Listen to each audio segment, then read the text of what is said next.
I've lived on this ranch here in North Dakota. In fact, my great-grandfather settled this land. His family came over from the old country in the mid-1800s, so you could say I know it like the back of my hand. The truth is that my entire life I've been hearing strange stories of a creature that supposedly haunts these parts. It's said to be a giant black dog, or sometimes a wolf-like creature. In fact, my grandfather used to tell me stories of how when he was a boy, his father would take him out hunting these creatures, but they never found one. Supposedly, they're quite smart and very dangerous. It's been said that the creature is some sort of demon or spirit that's been trapped on our land. Others say it's just a regular animal or a weird hybrid that has made its home in the dense forests nearby. Either way, I always make sure to be extra careful when I'm out at night. But this is just part of the legend of this place, and I never thought much of it since I've been hearing it since I was a boy, until one night, everything changed. One summer night, about a decade ago now, I was out checking on the horses in the barn. The night was still, but you could still hear the rustlings of spring and the movements of animals in the trees. It had always been my job to make sure everything was as it should be before bed, and so I was out, diligently doing my duties. Now, to give you a clear vision, the barn is over 100 years old, but had been built so solidly from rocks dug up from our land that it will no doubt be standing for long into the future. Probably even long after I'm gone. However, despite its solid foundation, the wooden plank walls had a few cracks between the boards, which could let in moonlight, and always gave the inside of the barn an eerie glow. That was the one thing I hated about checking on the barn at night. So anyway, as I was walking through the barn for one last check for the night, I heard a noise coming from the far end, like a loud shriek, but quick and almost gone by the time I tuned into it.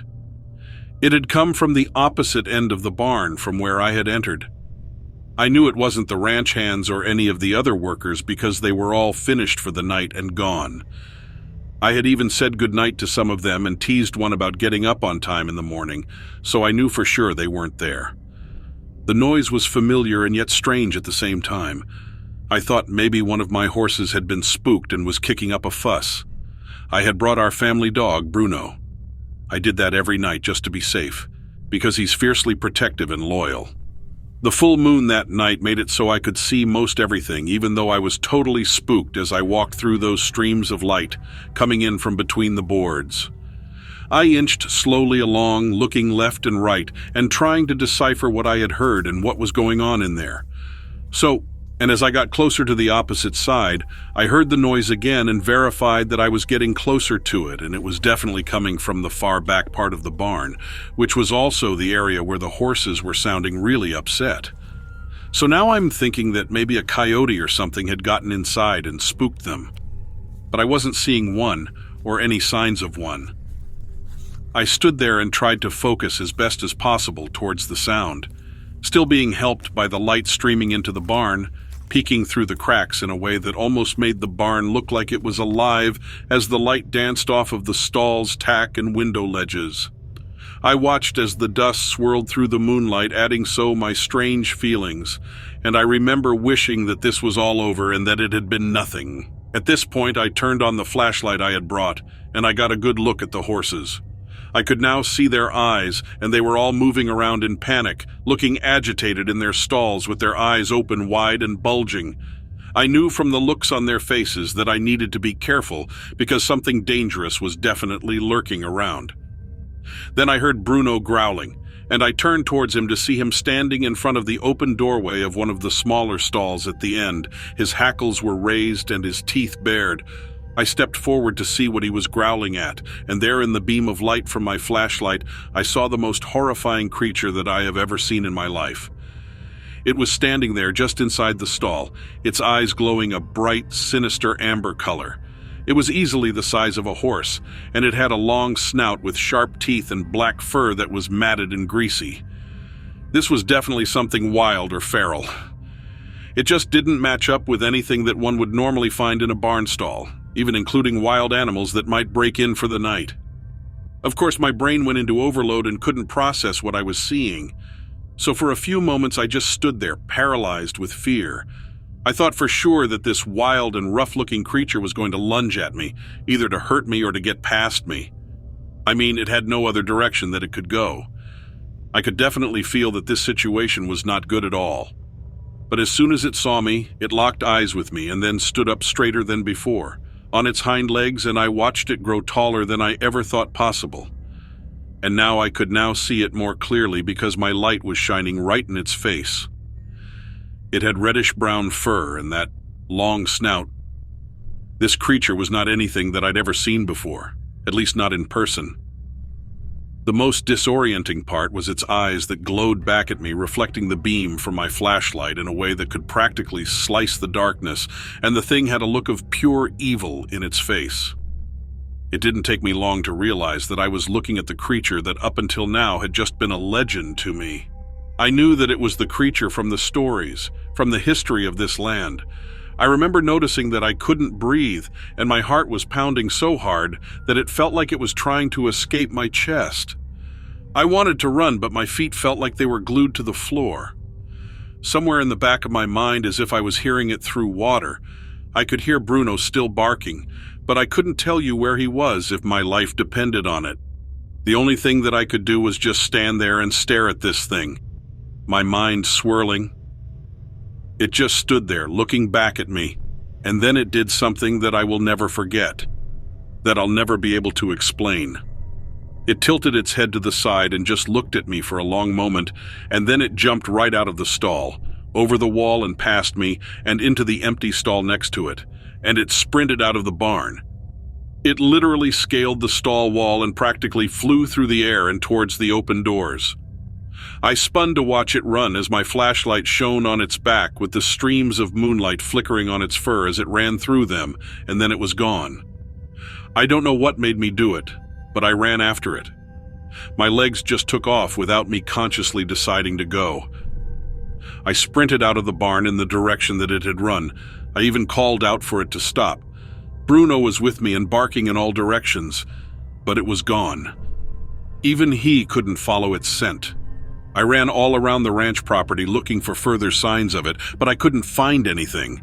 It had just vanished into the night. After about 10 minutes of watching for it to reappear, I admitted to myself that it was gone, that it had outwitted us and gotten away without a trace. Even the horses seemed to be calming down a bit, as if they sensed it was gone too. However, I couldn't shake the feeling that this thing was still watching us, waiting for its chance to come back. It was the stillness of the night that made me feel that way. The sounds in the trees had stopped, and now there was just an eerie silence on the land. Bruno and I eventually went inside the house, and I locked all the doors. No surprise I didn't sleep much that night. The next morning, I went out to check the property again and see if I could find some clues to what had happened. I found footprints, big prints in the soft earth near the barn, but they stopped at the edge of the property and then nothing. No other clues.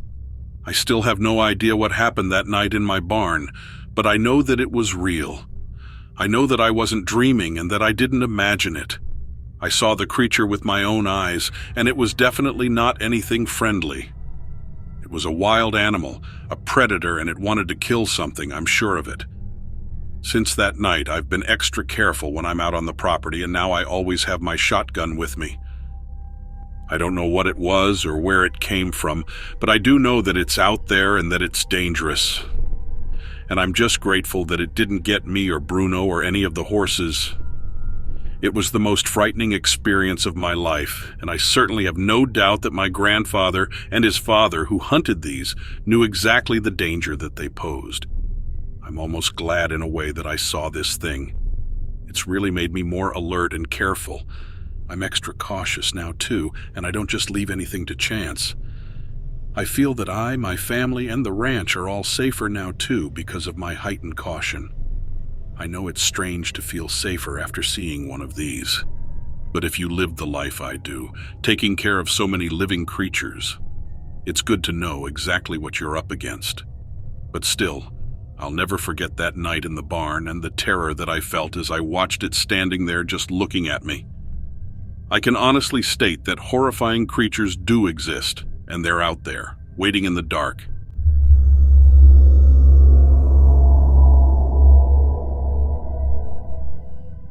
Growing up in a devout Catholic family, I was always taught to dismiss the idea of ghosts, aliens, and all that kind of stuff. My parents drilled it into our heads that it was just our imagination running wild, and that our faith was all we needed to overcome any fears. Despite this, I was always intrigued by the world of paranormal investigations and would often watch shows about ghost sightings and unexplained phenomena. Little did I know that one day I would experience it for myself. It happened when I got older and bought a beautiful old house in the countryside, hoping to restore it to its former glory. Being single and loving old historic homes, I was thrilled to find the perfect property that fit my budget.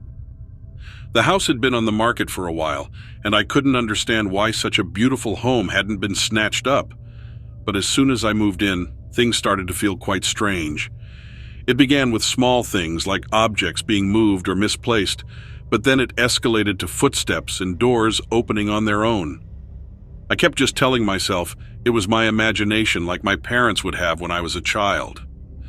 The first time I noticed something truly terrifying was when I was putting away dishes in the kitchen.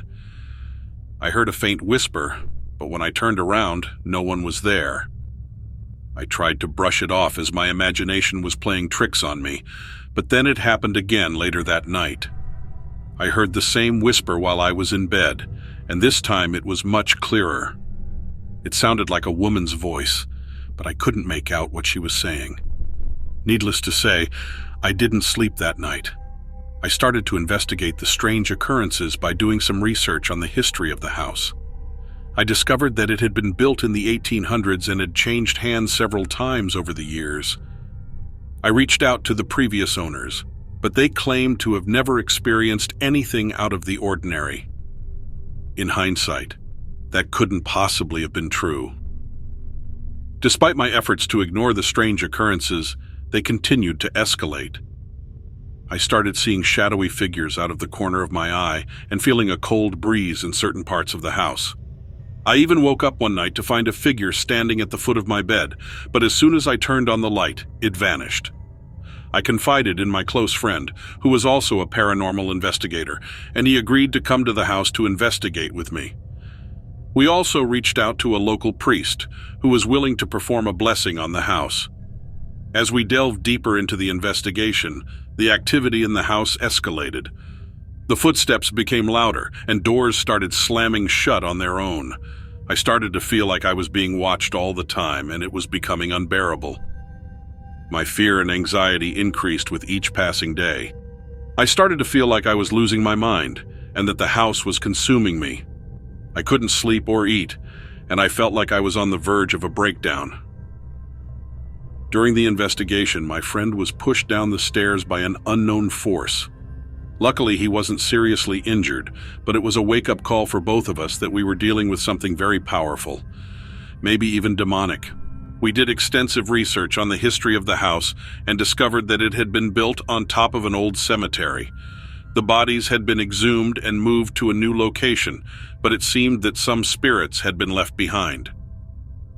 I finally came across an old newspaper article from the early 1900s, which described the strange occurrences that had taken place in the house.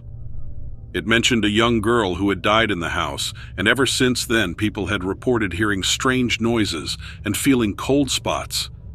It was then that I realized that I had bought a certified haunted house. After reading more about the history of the house, I learned that it had a tragic past. The young girl who had died had been mistreated by her family and had suffered greatly before her death. It seemed that her spirit still haunted the house, unable to move on.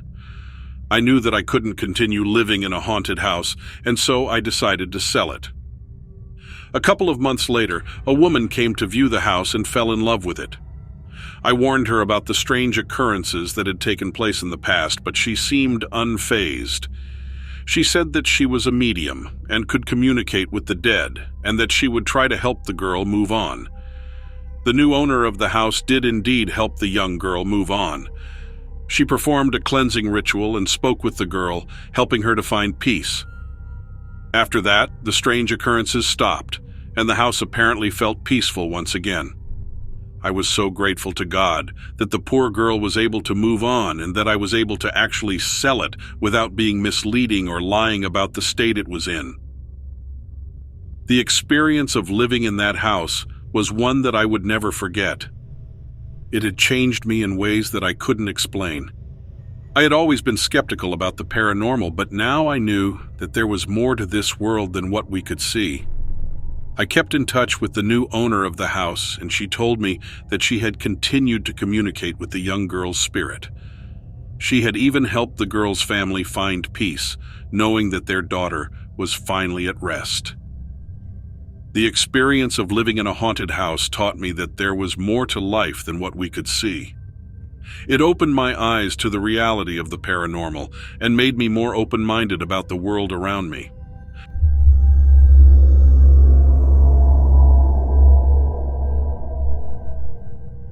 This happened to me one day, about 10 years ago. I still live in the same farmhouse here in southwestern Pennsylvania and have no plans to ever move away from the area, even though what I'm about to tell you still haunts me to this day, mostly because I can't figure it out. I was hunting squirrels with my dog that day, and I had a .22 rifle slung over my shoulder. We walked down the hill from our house about 200 yards or so to a large field that is surrounded by woods on 3 sides. It is an open field with some old dead trees scattered throughout it. The woods are very thick and have lots of laurel in them. There are also several small streams running through along the edge of the area. I had stopped to take a break at one point and was shooting at some old tin cans when all of a sudden my dog stopped running around and started staring intently into the laurel thicket about 50 yards behind me. I didn't notice him stop at first, but once I realized I was no longer hearing him running and sniffing around, I turned to see him just pointing at the brush. He stood like that for about 5 minutes, then started slowly creeping towards where he was looking. He got about halfway there when suddenly he started growling and backing up while staying low to the ground. I was wondering what could be in the laurel that he was reacting to so intensely. I had never seen him act like that, so I slung my rifle over my shoulder and started walking toward him. As I got closer and he noticed me approaching, he turned and ran back towards me. When he got close, he jumped up on my leg and started barking furiously at me, almost in a warning kind of a way. At this point, whatever it was must have reacted to his barking because it let out a loud scream that sounded like a high-pitched screech. It scared the hell out of me because it sounded so much like a human screaming, but it was much louder than a normal human scream. My dog then literally cowered down on the ground next to me and wouldn't move. I stood there for a few minutes trying to figure out what it could be, then decided that it was probably just a deer or something stuck in the thicket that had screamed when the dog came near it. So I slung my rifle back over my shoulder and started walking towards where the noise came from. When I got about halfway there, it screamed again. This time it sounded like it was moving away from me, or at least facing in the opposite direction. So I decided that this was just all too weird, and I decided to just leave and get us back to the house. I had a hard time convincing my dog to get up and move, but once I got about 100 feet away from him, he jumped up and followed me. When I got home, I found my dad in the barn and told him what had happened. He looked at me, then sat me down and told me that he had heard a similar type of scream in that same field about 10 years before I was born, but had basically forgotten about it until I just reminded him about it right now. He said he had been hunting with his friends, and they had heard it in the distance while they were sitting around a campfire in the open field. It scared them so badly that they all got up, put out the fire, and left immediately, but nothing ever came of it. Just the memory of a crazy, loud scream. So the next day my father and I went out with his hunting dog to try to find out what it was. We approached the thicket from the other side, but didn't find anything. We walked around the area for about an hour looking for tracks, but there were too many leaves on the ground to see any tracks or anything like that to help to identify what I had heard, so we decided to just leave it alone and head back home. Even his hunting dog didn't seem bothered or alerted to anything. My dog wouldn't budge from the house, so I can't compare anything there. Some people think that what we heard was a fox because they can scream in a way that sounds like a human. But this was much louder and sounded more like a person screaming than any fox I've ever heard. Plus, it sounded like it was actually moving away from me when it screamed the second time. And no fox could scare my dog into cowering down and acting the way he did. He's been hunting with me since he was just a pup and has never acted that way towards anything in the woods or fields before or after this incident. I don't know what to think about all of this, but I know I will never forget what happened that day. This area is full of strange stories, though, and you can talk to any neighbor and get their own version of something strange that's happened in these parts during their lifetime, and sometimes even stories that are older than that.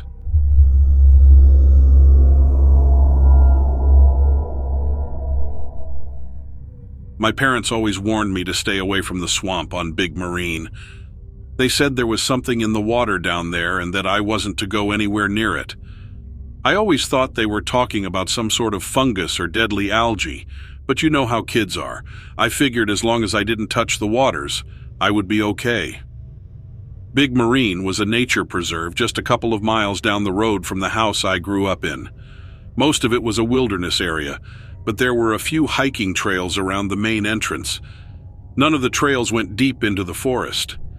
I think the longest trail was maybe 3 miles. The swamp was situated alongside the road into the park. In fact, you could see it from the highway. I will admit, it looked rather creepy if you drove past it at night, but during the day I never thought twice about it. The preserve didn't attract too many visitors, just a few locals who would use the area to walk their dogs. Most of the times I went there, it was completely empty, not a single soul to be found. I spent most of my free time during the summer out there. I didn't have many friends and there wasn't much else to do. One of my favorite pastimes was catching baby snapping turtles. They were everywhere down there during the summer. When I couldn't find any turtles, I was looking for snakes, skinks, and salamanders. I could spend hours just looking for creatures in the grass. And that's exactly what I was doing on the day I had the incident in the swamp. I had lost track of time, not realizing the sun was already beginning to sink below the horizon. When I realized how late it was, I hurriedly grabbed my bicycle and started off down the park road. I almost ran over a baby snapper that was trying to cross the road. I swerved around it, but then I stopped. There was never much traffic on the road, but I didn't want to leave the turtle there in case someone came by in a car. Baby snapping turtles are so dark they're almost black in color. Someone driving a car would never notice one in the road. I laid my bike on the side of the road and picked up the tiny turtle. I was only going to put him on the other side of the road, but then I saw the swamp. It wasn't too far from the road I was on, and I thought, what better place for a turtle?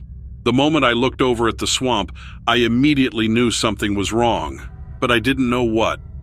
I couldn't think of any logical reason for my fear, so, with the turtle in my hand, I walked off the road and into the tall grass toward the swamp. Something deep in the core of my being told me not to take one step further, but I looked down at the turtle I was holding. I was maybe 20 yards away, if that. That distance would take a long time for a small turtle, but I could walk there and back in less than a minute. Plus, I could literally see the road. It wasn't like I was disappearing off into the forest where I might get lost. All of a sudden, every sound I had been hearing, the wind through the grass, the croaking frogs and chirping crickets all stopped. I thought there was something wrong with me, like I had lost my hearing, but then the silence was broken by a muffled scream. It sounded bubbly, like someone was screaming underwater.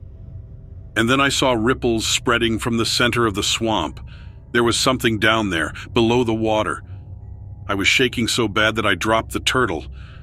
I didn't even look to see where it went. I was hyper-focused on the ripples in the swamp and what was beneath them. Slowly, I could see something coming to the surface. The creature stood tall on 2 legs like a human, but it wasn't a human. It looked like it had fur. It was wet, so I couldn't tell for certain, but it looked like fur. It was either brown or black. Its face was dark, but it had a human-shaped head, but with a protruding snout. I don't have any idea what it was. I remember its eyes, though. They were a golden amber color, and they reflected off the light of the setting sun. The creature stared at me for a moment, and then it screamed. It was ear-piercing. I saw a flash of teeth when it opened its mouth. I wasn't close enough to get a good look at them, but I could tell they were sharp like those of a dog or cat. I tried to back away, but my legs felt like jello. I wanted to turn and run, but I couldn't. I stumbled backwards and the creature showed its teeth. It never took its eyes off me. Somehow, I managed to make it to the road and got on my bike. I sped off down the road as fast as I could pedal.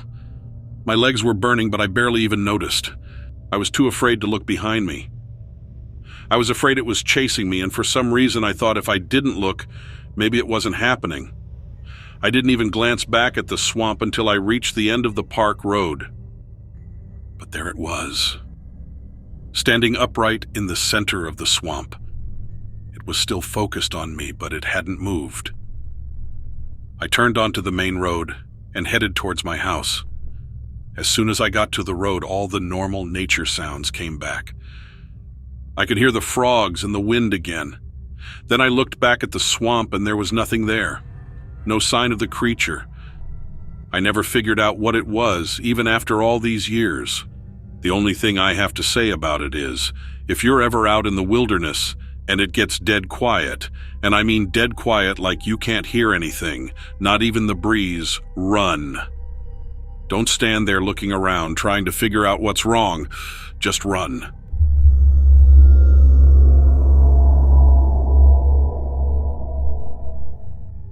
I'm not sure if this is the proper place to tell this story, but I'm hoping that someone can shed some light on this.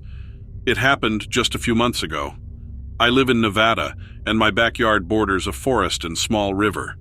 So I was sitting on my back porch one night, and I was looking up at the stars and admiring the full moon. I was also trying to get a little peace and quiet because I have 2 dogs and they are always barking at something. But this night they were quiet that night, and I was enjoying the silence. I was looking up at the moon when I saw a bright light in the sky. It was moving in a straight line, but slow enough that I could follow it.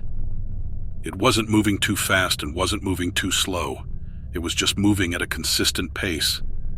And it was about the size of a dime if I were to hold one up and compare. The light was a bright white, and I could clearly see it. I looked at it for about a minute as I wondered what it was. At that point, I wasn't thinking it was anything suspicious, as it just looked like maybe it was a drone or something. But the thing that was weird was that it was moving in a very straight and purposeful line. It wasn't moving up or down. It was just moving straight. It made a very abrupt 90-degree turn and started moving in a different direction. I watched it for about 2 more minutes, and then it just disappeared. I was still trying to figure out what it was when the dogs started barking. They were over at the edge of where I cut, and they were barking at something in the forest behind my house. They usually bark at deer, raccoon, anything basically. But this time they were barking at something that they were clearly scared of. I went out to see if I could figure out what it was, so I walked over towards them and looked. I looked in the direction they were fixated on, and I saw a bright white light off a bit in the distance, and it was hovering above the ground from what I could tell. It was the same brightness as the light that I had seen in the sky. I watched it for a few minutes, and then I decided to move in and get closer. I saw a shadow figure move across the light. It moved in a jerky motion, and I couldn't clearly see what it was. I watched it for a few minutes, and then the light got brighter, and I saw the figure again. This time, I could clearly see what it was. It was a human figure, but on the small side. It was about 5 foot tall, and it was thin. It had a small head and skinny arms and legs.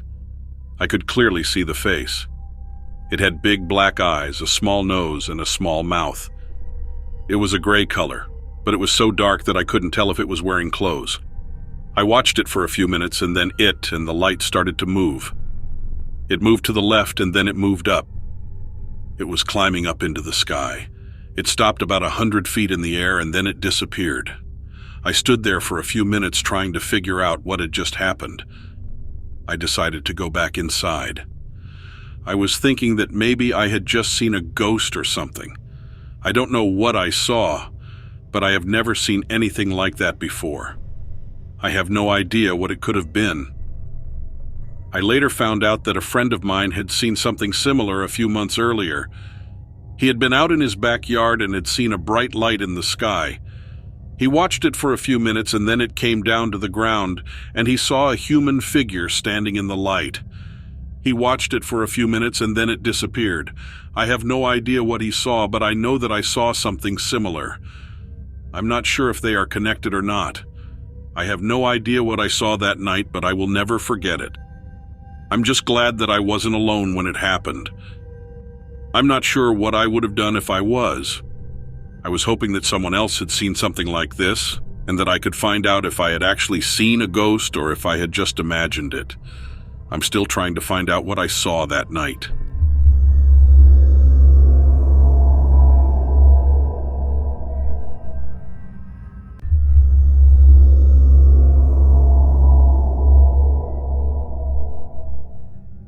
Since my wife introduced me to your channel, I have been hooked. I'm a truck driver and your stories have kept me company through the long nights and have helped me stay focused on the road. As a skeptic, I've always been hesitant to believe in things like ghosts, aliens, and other paranormal phenomena. But one experience I had on the road in West Virginia many years ago completely changed my perspective. It was then that I became a full-blown believer. I was driving through rural Pennsylvania probably around 2 in the morning. The road was quiet, and there wasn't much traffic. I was just trying to focus on the road and stay awake. All in all, it was a routine night of drinking coffee, listening to tunes, YouTube, and driving. I'm a long-haul truck driver, and I'd been driving for 3 days straight. I was exhausted, but I had a deadline and had to keep driving through. I was carrying a shipment of goods to a small town on the other side of the state and was already behind schedule. It's just part of the job, but it's not an easy gig. As was driving down the road, I noticed something moving in the distance. At first, I thought it was a bear, but as I got closer, I realized it was something else entirely. It was a huge beast, standing on 2 legs and covered in fur. It was unbelievably tall and was staring right at me. It had long, matted fur, sharp teeth, and glowing yellow eyes. It had muscles bulging under its fur. I slowed down my truck to take a closer look. The creature doesn't seem scared of me at all, and it just stands there staring. It freaked me out and I just kept staring at it. It was beyond anything I thought I would ever see in my entire life. As I started to then lay off the brakes and continue on, the creature started to follow me. It was running alongside my truck and keeping up with me easily.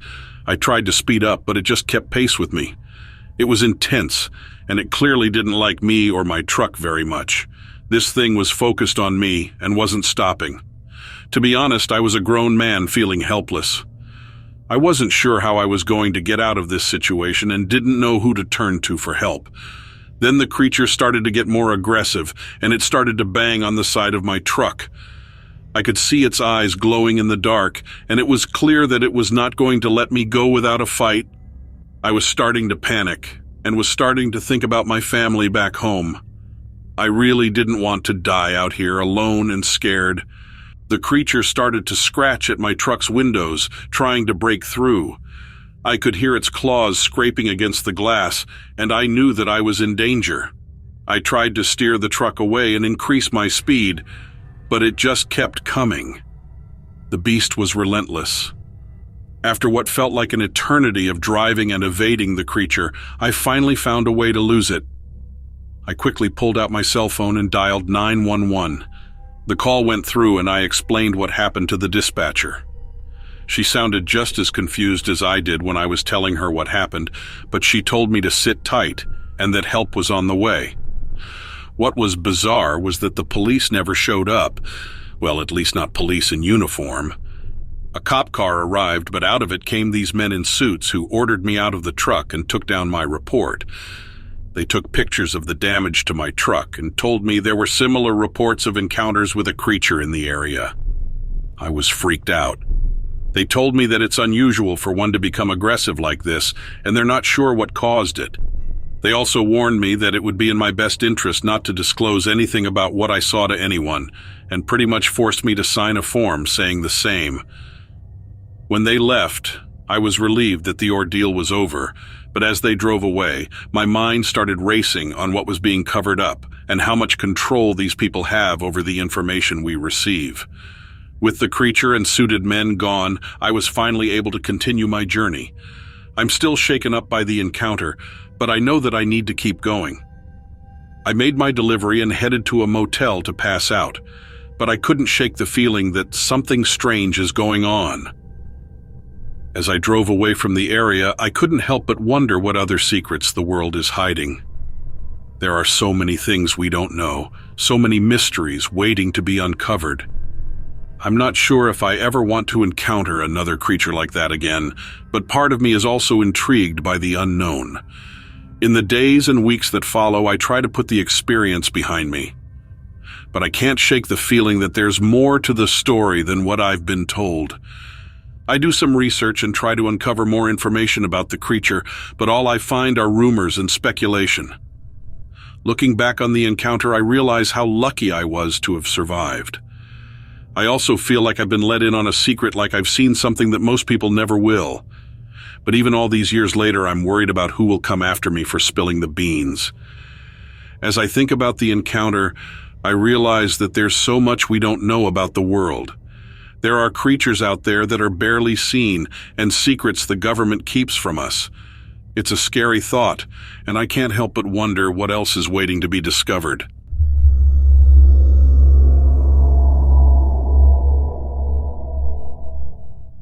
Most people don't think of the hills when they think of Texas. I don't know why that is. When I think of Texas, the first thing I think of is the hills. Maybe that's because I grew up there. Until I was about 20 years old, the hills were all I knew.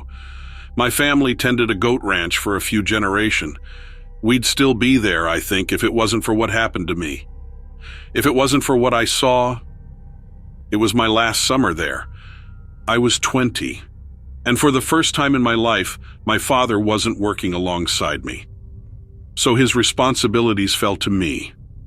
Soon I was feeding, cleaning, and herding all of the livestock myself.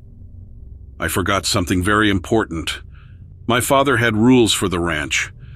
Goats had to be in certain places by certain times, and those rules were even more strict during the summer.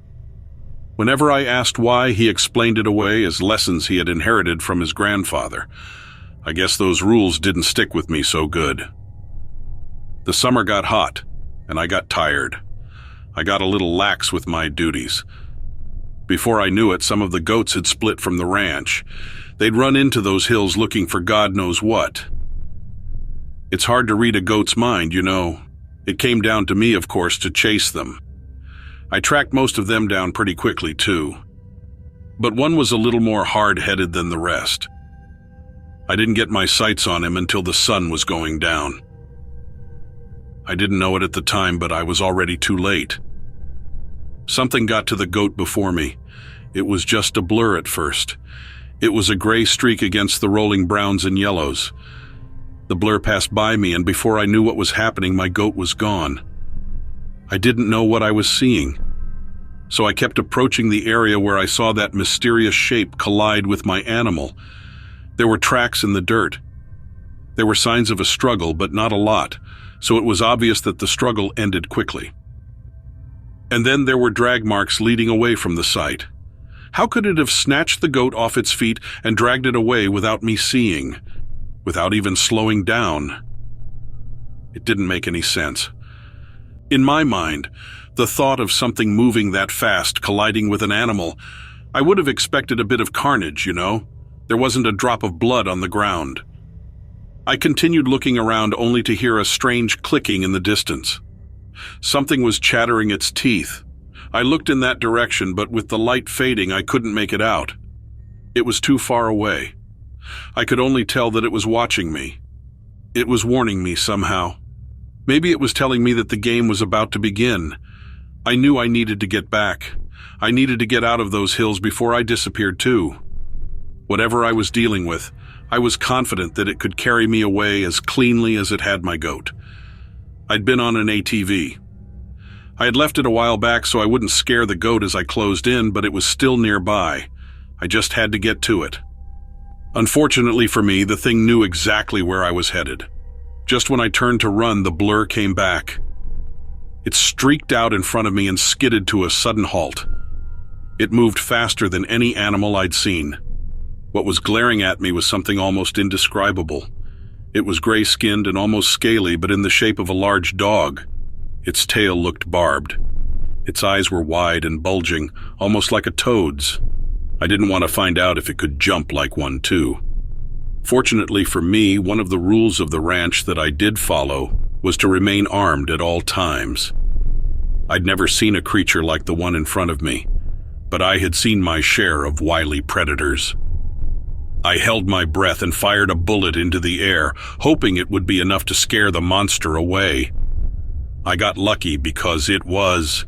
I saw those bulging eyes go wide, staring at the gun as if it recognized the weapon. Then it dashed away. Maybe to escape, maybe to regroup. I didn't stick around to find out. I sprinted for my own getaway.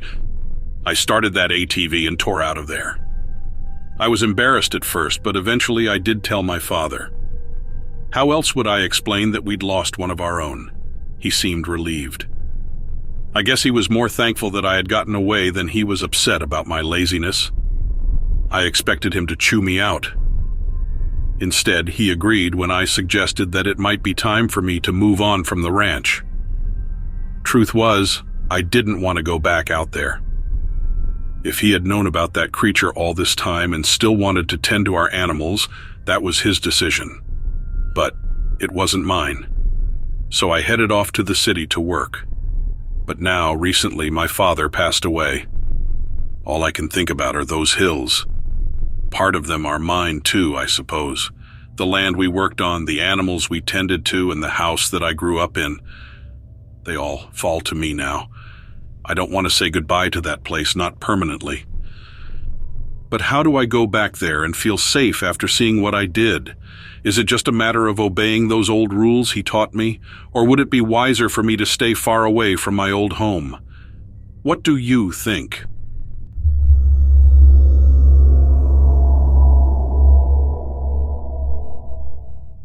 I never fully believed in all this stuff.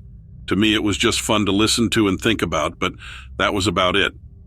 However, I had a particularly bizarre experience this past week, and I've been kind of stuck on what I now believe in. Basically, I'm at a loss as to what's really the truth.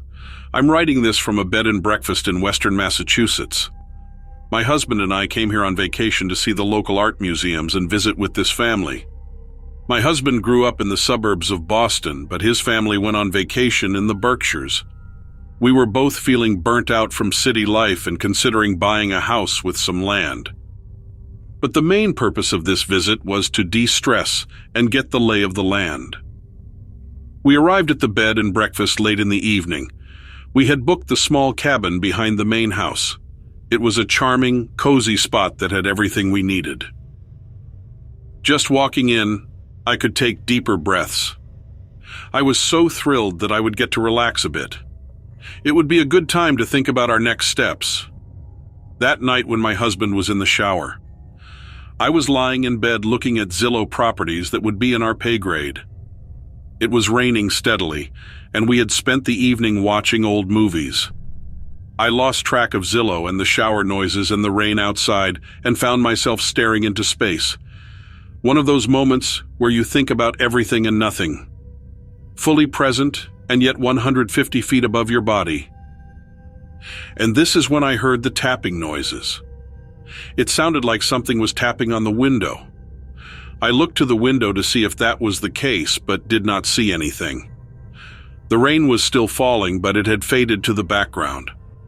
Renewed interest in my surroundings, I began wandering around the cabin, looking to all the windows. There had to be some source of this strange tapping that had suddenly started. At first, I could not see anything that would illuminate the source of the noise. Perhaps I was imagining things, something bouncing around in my subconscious. But then I saw it. This is a prank. That was my first thought. But in the bottom corner window pane, I saw a tiny little hand tapping the glass of the front window by the porch. I must have jumped a foot. I sat down on the couch, scooting myself as far as I could towards the opposite wall.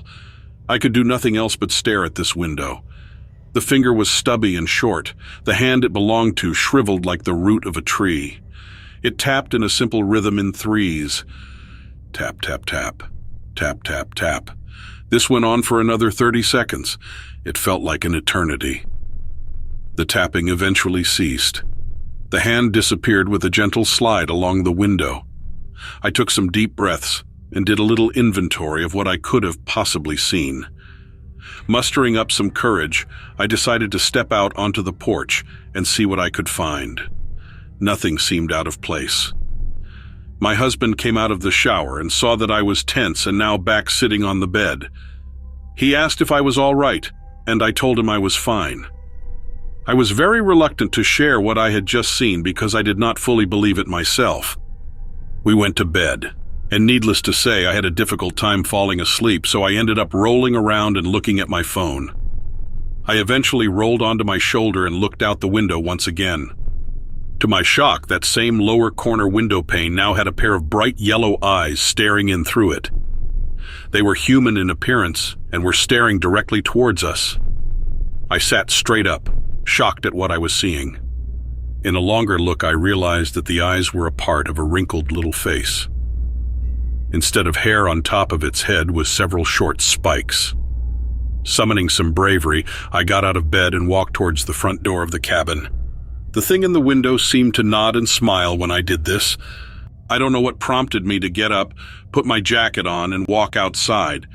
But once I did so, I looked around and it was gone. Just some rustling noises in the woods beyond. I walked towards the noise and the woods in the dark, looking around for this little creature. Eventually I saw those same eyes in the distance, up in a tree, so I ended up hiking up to the top of the hill where they were. Once I was close to the tree, I stopped and looked up at the creature. I then took a few steps forward, hoping to get a little closer and see it better. My gaze was up towards the tree, locked in a stare with the creature that I didn't notice I was walking towards a cliff face. Because of the trance it had me in, I nearly fell to what would have been a serious injury. I looked back at the yellow eyes in the tree. They blinked. Then the creature crawled up the tree and disappeared. This is when I seemed to come back to my senses, and I hightailed it back to the cabin and jumped back in bed. I have no idea how my husband didn't wake during all of this, which is almost what scared me the most. Did the creature have him in some kind of trance too? I then looked at the clock and only 10 minutes had passed. Did this even really happen? I decided to relay it all to my husband as if it had been a dream, and I decided to just go with that in my own head too. Since then, the trip has been completely normal. At least up to right now, as I'm writing this to you. No sightings of the little creature. I have been a little nervous traveling around the Berkshires, trying to keep my wits about me to make sure that I am not led somewhere where I shouldn't be led. A reminder to all of you to be careful out there. In the woods, there are so many things that we do not understand.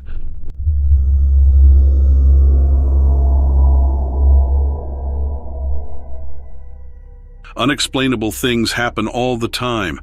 I know that. I'm not naive. But I like hearing other people's opinions. You never realize the magnitude of those moments until you're in them, though. I worked search and rescue, thought I'd seen it all. Then I saw the beat. I wasn't working at the time. I was scaling a peak on my own. I would regularly hike and climb to keep myself in shape.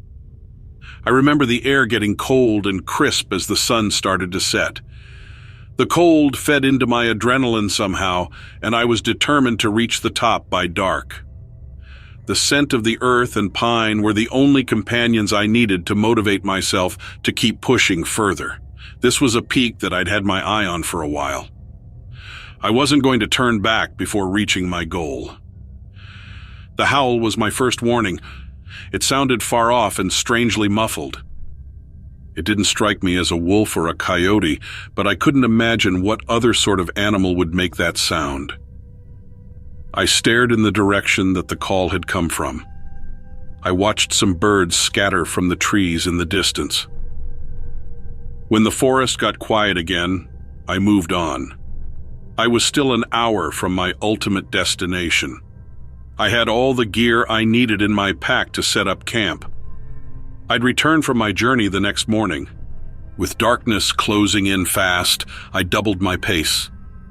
Maybe that sense of urgency is the reason I blocked out the ominous nature of the animal's howl. Maybe I was just careless. Either way, I wasn't complaining when my luck turned up.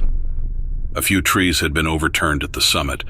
It created the perfect clearing. There were no signs that I could recognize of the area being occupied by a bear or a pack of wolves. I set up camp quickly. I'd have a good view of the stars overhead and an even better view of the sunrise in the morning. Night came and went in painstaking beauty. The ugly thing woke me up an hour before the sun broke the horizon. It started with a loud knocking. I was shaken from my sleep so abruptly that for a moment, I thought I was back at home. I thought someone was banging on the door to my apartment. When I sat upright and opened my eyes only to see the darkness of the tent around me, I realized something was wrong. I called out. Animals in that area didn't knock in that way. No one answered. I had a compact shovel close by. I grabbed it and made my way out of the tent. I knew facing down a predator was out of the question. I just needed to know what I was dealing with. The shovel gave me enough of a false sense of confidence to head outside. "Who's there?" I called again. The knocking had stopped. I knew from experience that hikers could be a mischievous bunch. I'd rescued a few that had gotten in over their heads, trying to prank a friend or a brother. A rustling brought my attention to the edge of the camp. The moment my eyes adjusted to the depth and the darkness, I saw it. I thought it was a man at first. He would have been 7 feet tall, but I didn't know how else to rationalize what I was looking at. The beast was standing on 2 legs. Its eyes caught the faint moonlight. I could distinguish a pair of pronounced canine teeth behind the lips that were curled up into a strange snarl. It was covered from head to toe in hair, thick, almost woolly but dark-colored. I opened my mouth, but the words caught in my throat. Whatever courage the shovel had given me, it dropped to the bottom of my stomach. I'd just climbed a mountain, but I'd never felt so small. Like I said, you can't perceive the magnitude until you're in the moment. If I'd felt any heavier, I would have sunk into the earth. Then the beast ran toward me. It sprinted at me with the intensity of an Olympian with a gold medal in reach. I don't know how I found the strength, but I turned to run. I thought for sure that death was right behind me. I'd be the unspecified remains discovered after a supposed bear attack. To my surprise, the beast didn't follow. He ran into the camp, and I heard him destroy it. I heard the tent upended and my pack torn open. I heard my belongings spill across the ground in a loud clamor. At the time, I thought all of those sounds spelled doom for me. But as I got further and further away, the sounds got quieter. I was midway down the mountain before I stopped to catch my breath, before I looked up at the sun and accepted that I was alive. I wasn't free just yet. I still had to get back to my car. But I was alive. I called a few friends the moment that I could. They were veteran climbers, also members of search and rescue. A few of them laughed.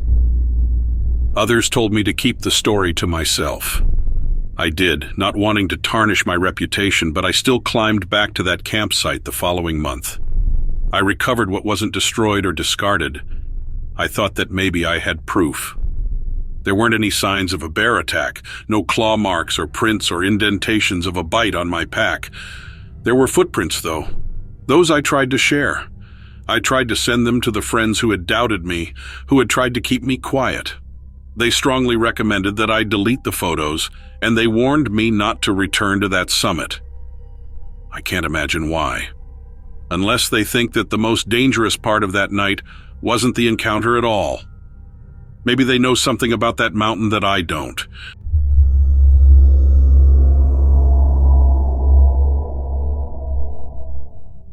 Even though I have had several encounters with some really strange things in my life that I can't really put into words, I have never been afraid of them. But one day, in the fall of 2015, I had an encounter that was a little different from those others, mainly because of how the thing I encountered acted towards me.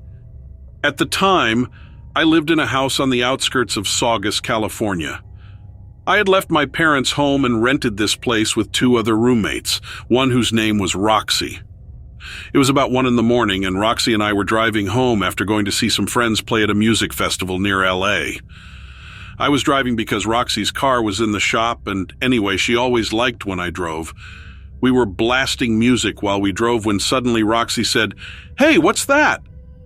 At first I didn't know what she meant, but I saw her looking back. So I glanced in the rearview mirror, and then I saw it too. Something moving behind us along the side of the highway, darting in and out next to the guardrail.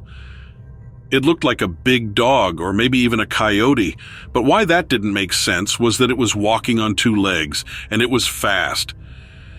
It was keeping pace with us, even though it was staying about 50 yards behind. I slowed down a bit so we could get a better look and see what was exactly going on. And that's when I heard Roxy yell, "It's coming at us!" Sure enough, the thing started running even more quickly right towards our car now that we were slowing down. And the image that really sticks in my mind about this part was that it looked like it was grinning, or maybe it was smirking in a way it knew it had the upper hand. I'm not sure why it was making that expression, but either way, the way its mouth looked was insane.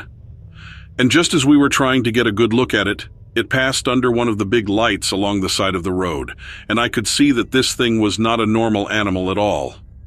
I could now even see horns that I hadn't been able to make out when it was further back. I know that sounds crazy, but they looked like goat horns. The creature was about 6 feet tall, though, with dark brown fur all over its body, except for the white parts of skin showing in some spots, like around the eyes. Another confusing part was that I could now see that it was actually running on its toes, and when I say that, I mean it looked like it was running with its feet pointed down, or maybe like it had hooves or something. All I could think was that this thing had come straight from the devil. Later, Roxy said she had the same thought, which makes me think we were correct about that, even though I don't know how we both had the same random thought at the same time. One thing is for sure, though. It scared the heck out of both of us, especially when it started to make strange sounds. At first I thought it was growling, but then I realized that the sounds were not growls, but had some sort of regulated cadence. I honestly then thought that this creature was speaking to me in some unknown language, at least unknown to me. Roxy said she could hear it too, but all she heard were buzzing sounds, and couldn't decide if it was actually a language or not. But whatever this thing did with its voice made my car shake and made it difficult for me to stay in control. It was at that point that I floored it and sped off as fast as I could back to our house. Once we got home, Roxy ran inside to use the bathroom and barfed everywhere because she felt so sick from what happened. But for whatever reason, I now wasn't scared. I was actually excited. Roxy thought I was crazy and made that very clear as we told our other roommate all about what happened.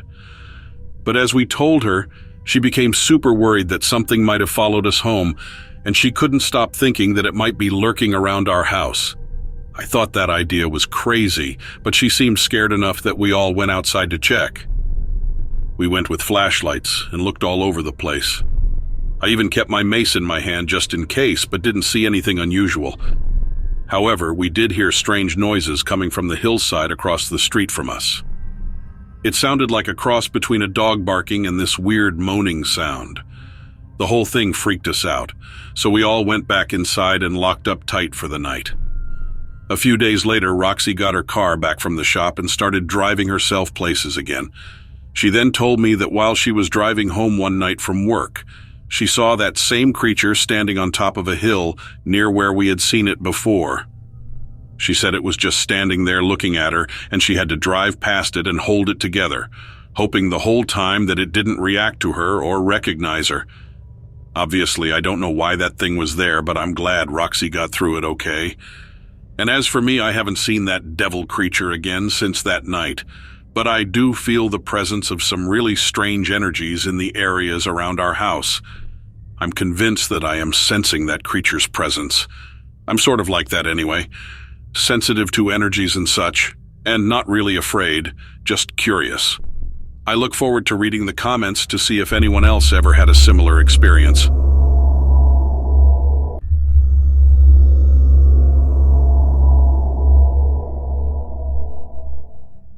In the summer of 2017, a young man went missing in Yellowstone National Park.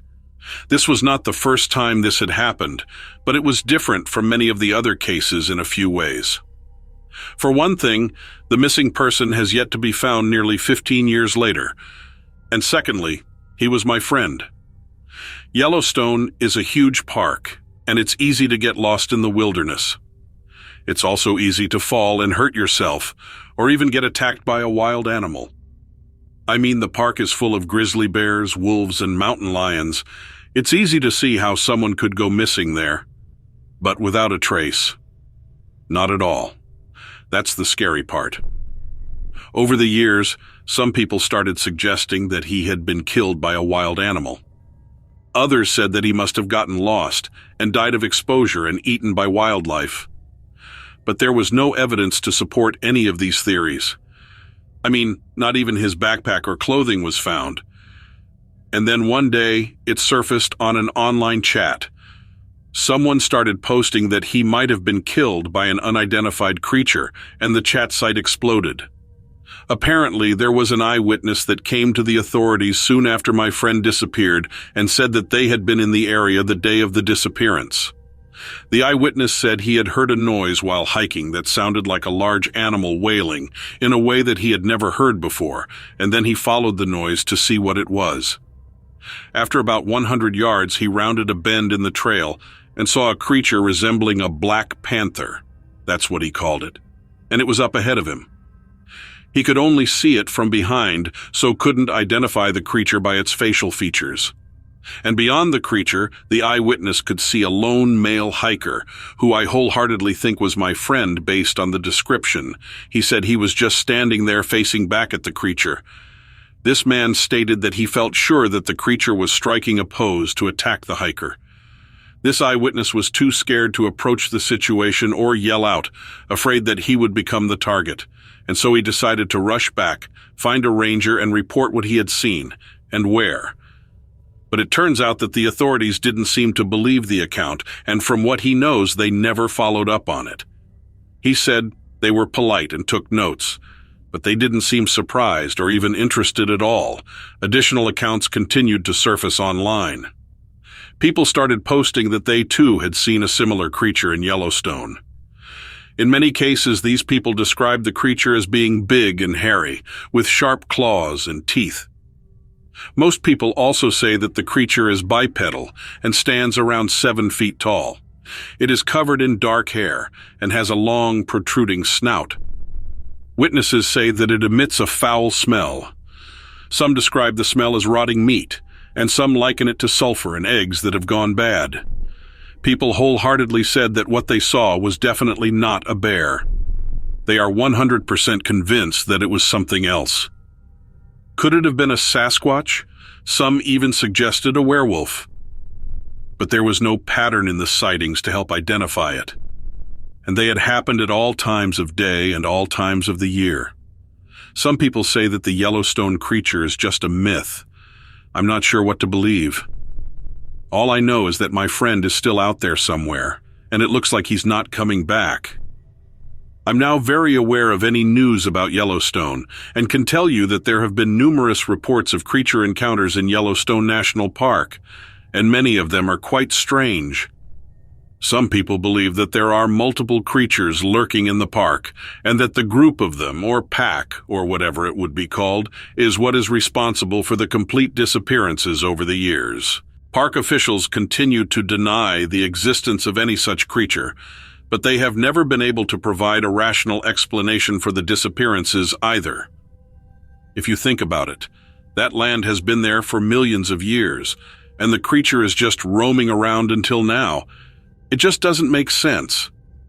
I think they've been there much longer than us and are just waiting for us to leave, or they're trying to chase us out and getting rid of those who get too close, also so they can have their land back. Of course, there are others who say that the creature is a result of some sort of genetic experiment gone wrong, or that it's related to the chupacabra. but no one knows for sure. The only thing that we do know is that people have disappeared over the years, and there doesn't seem to be anything anyone can do about it. So, as for my friend, the mystery of him missing in Yellowstone National Park has not been solved to this day, and there is not a shred of evidence as to what happened to him. At least there is nothing that makes sense. Honestly, I'm now starting to think that it's a mystery that may never be solved. If you're ever in Yellowstone National Park, I beg you to be careful and stay on the trails, because you never know who might disappear next.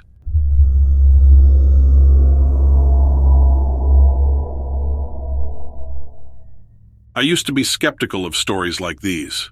Cryptids, aliens, conspiracies in general. It all seemed like a bunch of nut jobs or people just desperate for attention. Well, after the events of the last few weeks, I've reconsidered. I live in a small town in Pennsylvania called Marcus Hook. It's a rundown town. Lots of crime and drugs have taken over. But I grew up here and went to college in Philadelphia. My parents moved to Florida a few months ago, but they are keeping their house here, so I'm living in it. It's right on the bank of the Delaware River. For the first few months, it was pretty cool. A 22-year-old guy with his own house is a pretty big deal. But at first I was stupid and I threw a ton of parties and always had my friends over. But after summer ended and people started going back to school or finding real jobs, it all began to wind down. I was okay with that. I needed some time for peace and quiet anyway. Unfortunately, that's not what happened. The river was maybe just 20 yards from the back door of my house. I worked odd hours at my new job and found myself staying up later and later. Bored and with nobody else to hang out with besides my dog Sprint, I started fishing in the river like I did as a kid. I wouldn't want to eat anything from this water, but catching catfish using pepperoni pieces was a novelty, and most nights I would wind up outside in a lawn chair until 3 in the morning. It was on a night like this when the first incident happened. I wasn't paying too much attention. I was watching something on my phone, and then my rod started bouncing around like crazy. I jumped up to set the hook, jerking it back. The line went slack for a second, and then jerked away. I figured I had a fish on, but when I tried to reel again, it wouldn't budge. I thought maybe I was snagged, but then the line snapped away again. I'm not an expert fisherman, but the way the line moved was odd. Not like a typical fish bite, but like something in the water was purposely pulling back on the line each time I did. Almost like it was intelligent. A little freaked out, I ended up just cutting my line and heading back inside. I told myself it was caught on a snag or something, but I knew better. A week later, another incident. I had fallen asleep in my chair and woke up startled after hearing a large splash in the water just a few yards out. The light from my back porch just barely hit the edge of the water, and I could see a series of rings spreading out from where something had entered the water. A new set of rings appeared a few feet away, and then again and again, until they were out of sight. I was a little baffled, as catfish are bottom feeders, and as such, they seldom come to the surface of the water and rarely jump. I grabbed my gear and headed inside, but in my groggy state, I left my cutting board, knife, and a fresh bag of pepperoni sitting on the ground outside. The next day, I realized what I had done, and I went outside to retrieve it. It was all gone. In the patchy dirt, near where I left the stuff, I could make out faint prints. Some kind of thin-footed animal with only 2 long, slender toes had been walking through the area. Silvery fish scales were spread sporadically around, and both the prints and the scales led straight back to the water's edge. I must admit, at this point, I was a little bugged out. I didn't know what to make of the evidence, but figured any kind of call to the police was going to get me laughed at. I tried to find information on the prints online, but no luck. I decided that I would give fishing a rest for a while. I needed to get better sleep anyway, as I was starting to get tired halfway through the day at work. 2 weeks went by, and I hadn't been back outside to fish. I started dating a new girl, Ruth, and between her and work, I pretty much forgot all about the tracks. And then the most bizarre incident of them all occurred. I was fast asleep in the room upstairs when I was shaken awake by my new girlfriend. She told me that my Sprint was downstairs barking like crazy.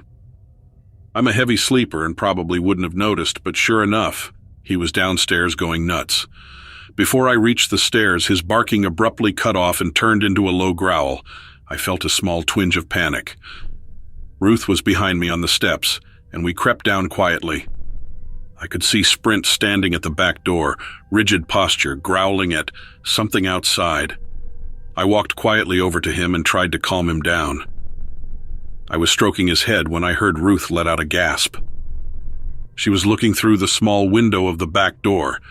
I stood up to look, and that small twinge of panic turned into a hammering panic. Two bipedal creatures, no more than 3 feet tall, were treading around my backyard. It was dark and the light was off, but I could make out a pallid silver color on them. No eyes that I could see, but something like a fin was running along the spine of each creature. We stood frozen for a few moments, watching the creatures. At one point, they ambled over to each other, and I swear to God they were making hand gestures toward my house. Ruth saw this and whispered she was going to call the cops and ran up the stairs to grab her phone. I stayed and watched for a few more minutes. Sprint took up his barking again, and at this, both creatures just ambled away down towards the river and disappeared under the water. The police came about 20 minutes later and looked around. They didn't see any sign of the creature, but said they had found some wet prints outside. They were the same exact ones I had seen on the ground a few weeks ago. Since no crime was committed, and they didn't seem too interested anyway, the officers took my report and told me to call again if anything else happened. I've looked online for any kind of information on these creatures, but can't find anything. I haven't gotten a good night's sleep since, and Ruth is refusing to come back to my house. Does anyone know what these things are? And if you do, are they dangerous?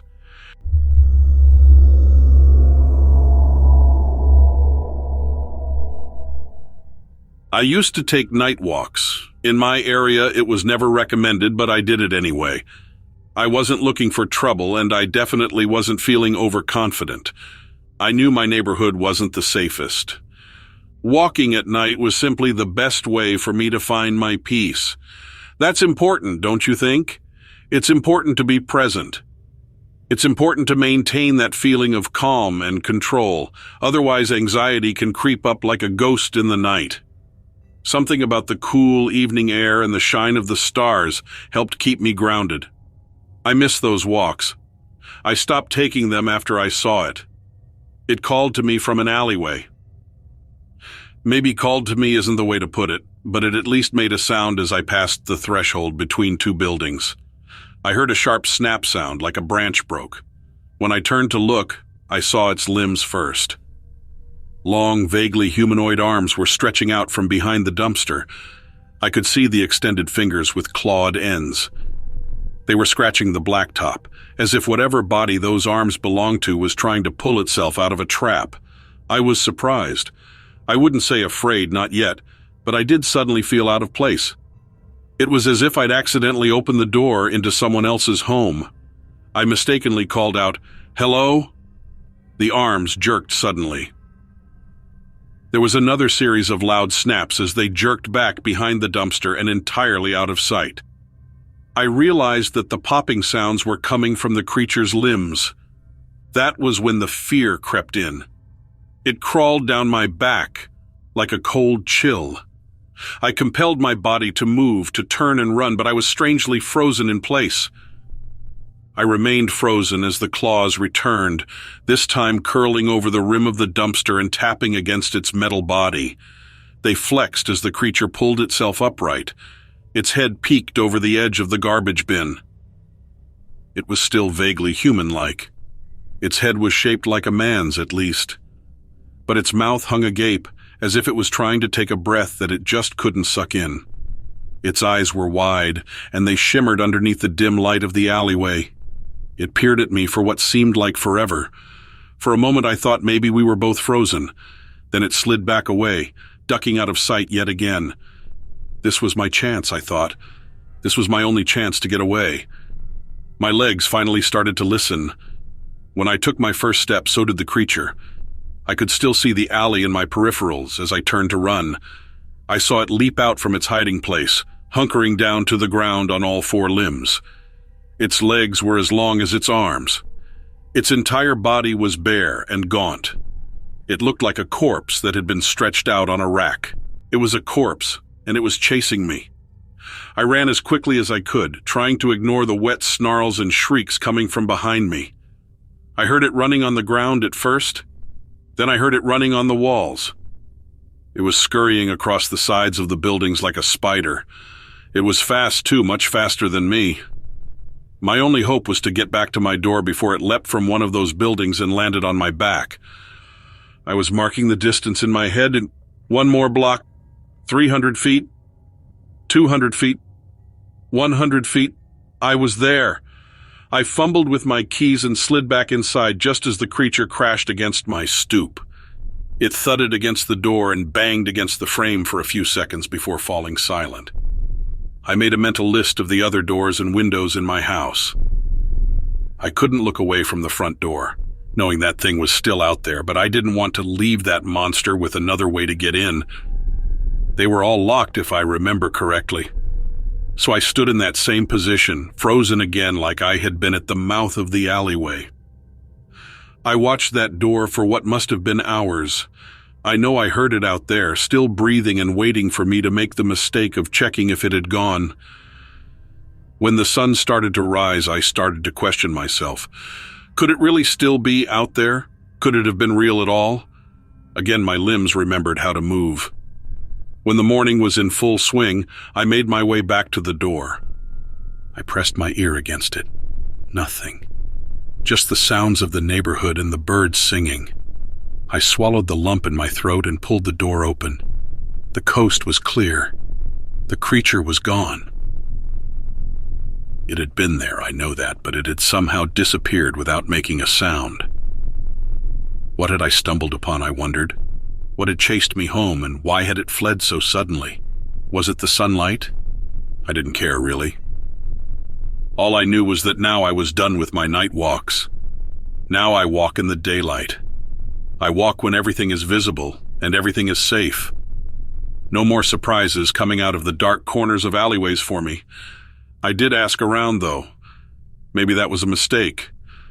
I asked a few of my neighbors if they heard anything that night. I asked if they had seen anything, and I described the creature that chased me home. Many of their eyes went wide. I was thinking they believed me, but then they shut their doors in my face. I think I learned why none of them would go out walking after dark.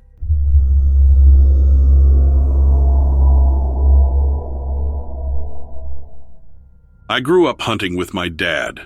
We would mostly do small game like rabbits and pheasants and such. It was a real bonding activity for us. So when I was in college in South Dakota and away from home, I would go out sometimes on my breaks and try to rekindle that feeling. I think I was pretty homesick during that first year of school. I liked to hunt in some pretty remote areas. The place where this happened was somewhere I wasn't very familiar with. It was quite a distance from where I had to park. I don't remember exactly how I found it. In those days, I really enjoyed finding places that were as unpopulated as possible. The walk to where I wanted to go was a couple miles from where I parked my truck. I started out a little after noon and figured I would hunt until dark and then walk back out. I had my retriever Barney with me. The walk-in was a path that followed an abandoned farm road. It took us through some overgrown fields and some forested areas.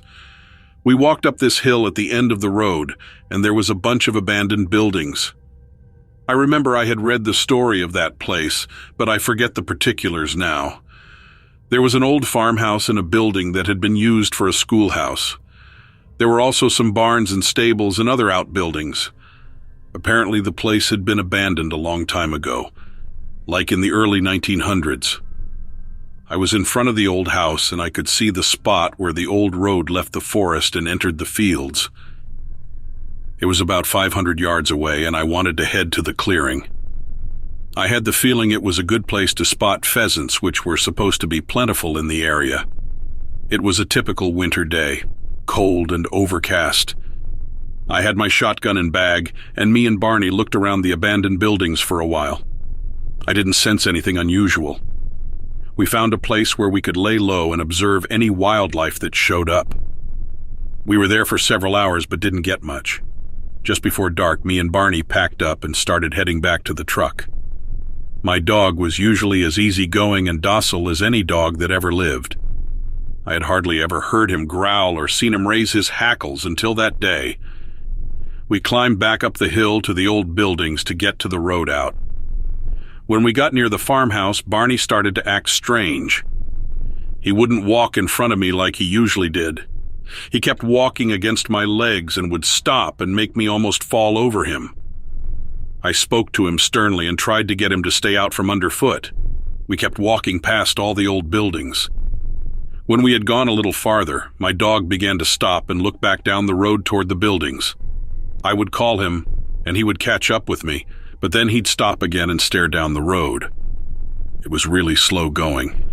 Then he started to do this almost constant low growl. It wasn't a growl that I had ever heard from him before. It honestly made all my hair stand on end. I started walking faster, but he kept stopping and growling. I tried to coax him to keep up with me. I was looking back, but Elle couldn't see anything unusual. But I was really starting to feel nervous. We reached the edge of the field just past the buildings, and I could see all of the hair on his back and shoulders standing on end. We proceeded to head back along the old road toward the trees again, and I thought we were on our way, but then Barney turned around and bolted toward the closest shed. He was barking like crazy, and to my horror, I saw something emerge out of the doorway. Whatever it was so tall that it had to bend down to come out. I was screaming for my dog to stop, but he kept going until he was about 20 feet in front of that thing and was just going ballistic. The thing looked like something out of a nightmare. Its face was wolf-like, but it had the most sinister expression on it.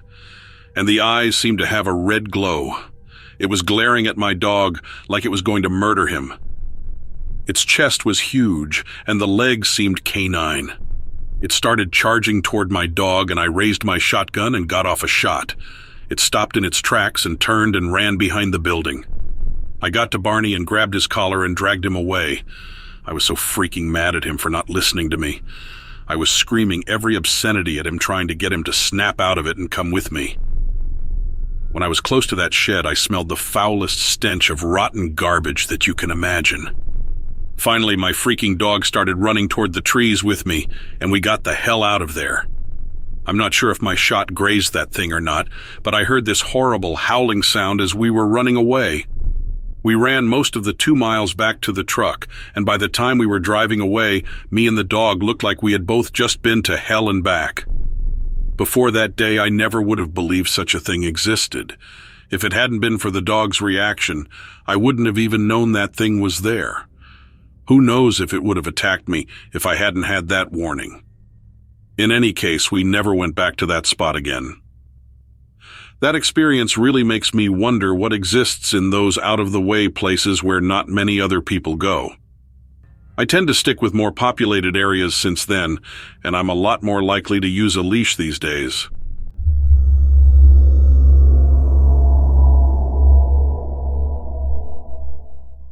I've always had a passion for literature.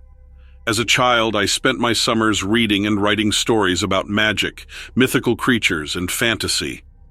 I wrote stories about monsters, some old and some new, and recited them proudly in front of my 2 supportive parents. I ran the school's paper in high school, and 2 of my stories were even published by the time I graduated. At this point, it's safe to assume I wasn't exactly popular, but that never really got to me. I was much happier living vicariously through the worlds I created on paper than engaging in the practices of American youth culture. College was when I finally got to see both edges of the sword. While I felt confident in my studies and my ability to manifest the career I'd always wanted, I realized that I was incredibly naive when it came to dating, friendships, and basically every aspect of social life. So when I started dating Sam, I wasn't nearly as prepared as I thought I would be. I figured that real life and fiction couldn't really be all that different, and I'd read and written hundreds of stories involving romance. I thought I'd at least have a chance. Sam was unlike any character I'd encountered. Sam was an even bigger dork than I was, but that's one of the things I loved about them. They were experts on early European folklore, and we were both planning on getting our master's degrees. But Sam didn't like to share their original work with me. I begged and pleaded so many times for just a page to read, but they declined every time. I didn't want to push it. As a writer myself, I knew how scary that process could be. But I was Sam's partner, and I always shared my writing with them, so it started to make me a little uncomfortable. But it's not like bringing that up to Sam was an easy task. No, this conversation almost always ended in an argument. Sam was a year ahead of me in school, and graduation was approaching. There was a giant final project coming up for Sam, and they'd been typing away furiously for most of the semester. I noticed that, as the writing process progressed, Sam withdrew. We had never had a problem with intimacy or anything like that in our past, but something had definitely changed. One night, about a month before graduation, I tried to fix our little problem. I prepared a lovely dinner and made the apartment and myself look nice. I missed Sam and I wanted them to want me. But Sam basically disregarded everything as soon as they got home. There was too much writing to be done, and I was a distraction. I couldn't believe it. I flipped and demanded to see what Sam had been working on. Sam made it clear that they didn't have time to fight with me that night. They were going to write at the library. Sam grabbed the laptop and rushed out the door. I was speechless. What had I done wrong? If it was space they wanted, how much more could I give? We hadn't so much as kissed in a week, and I was trying to be patient. But Sam was so defensive every time I tried to bring things up. It made me wonder if all the trouble had been worth it. But it had to be worth it. That's how it felt in love stories. When you found the right person, you had to fight for them. You had to do whatever it took. So I finished my glass of wine, threw on my coat, and headed for the school's library. I needed Sam to know I was serious. I did wish that our place off campus was closer to the library, though. It was still pretty nippy that time of year in Connecticut, especially at night, and the seclusion of campus didn't help. As a scary story connoisseur, I wasn't too fazed by the whole dark, stormy night cliché, but I knew a chill when I felt one. I checked my watch and realized it was just after midnight. Great. Sam was such a pain. The library was a pretty isolated, standalone building at the far end of campus. Since Sam was probably the only one inside, the warm glow of the ceiling lights felt dimmer. It was quiet when I stepped inside, and the chill never left me. "Sam," I called from the main entrance. I could see a dozen empty tables and the characteristic walls of shelved books, but no Sam. I decided to look for him in the aisles of books. I went to the section with early-age folklore, where I knew Sam pulled most of his research. When I turned into the aisle, I stopped. The stretch of floor was littered with crumpled balls of paper, some torn or stained with this translucent brown substance. And then there were the poor hardbacks from which the pages were torn, tossed aside like garbage by whoever had done this. But the most peculiar thing was that the balled-up pages were completely blank. I was absolutely puzzled. I walked down the aisle, stooping to pick up random wads to confirm my findings. It was so sad to see this destruction. At the end of the row, I saw the papers trailing into the next aisle over. I followed, and when I turned the corner, I gasped. There was Sam, hunched over a half-destroyed hardcover with an engraved cryptid on the front. I watched in horror as he greedily stuffed a handful of paper into his mouth, chewed it sloppily with saliva, and then threw the wet, wordless page down. His lips were ringed with black ink and saliva, and his expression was that of an alcoholic working behind the bar. He was simply devouring those pages, sucking the words out of them and decimating their place of origin. I was appalled at every aspect of what was happening before me. "Sam," I said his name sternly, and he snapped his focus at me. For a second I felt fear, but then it washed away.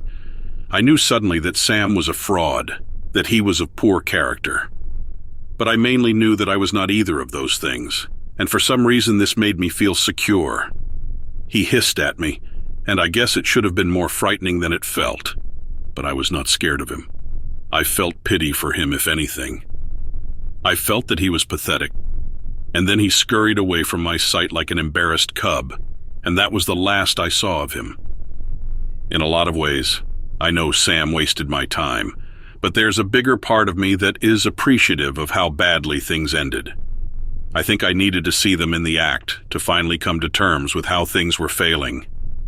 Sam showed me the ugly truth about love, one that I could never accept through the writings of another person. Sam taught me that sometimes life is stranger than fiction.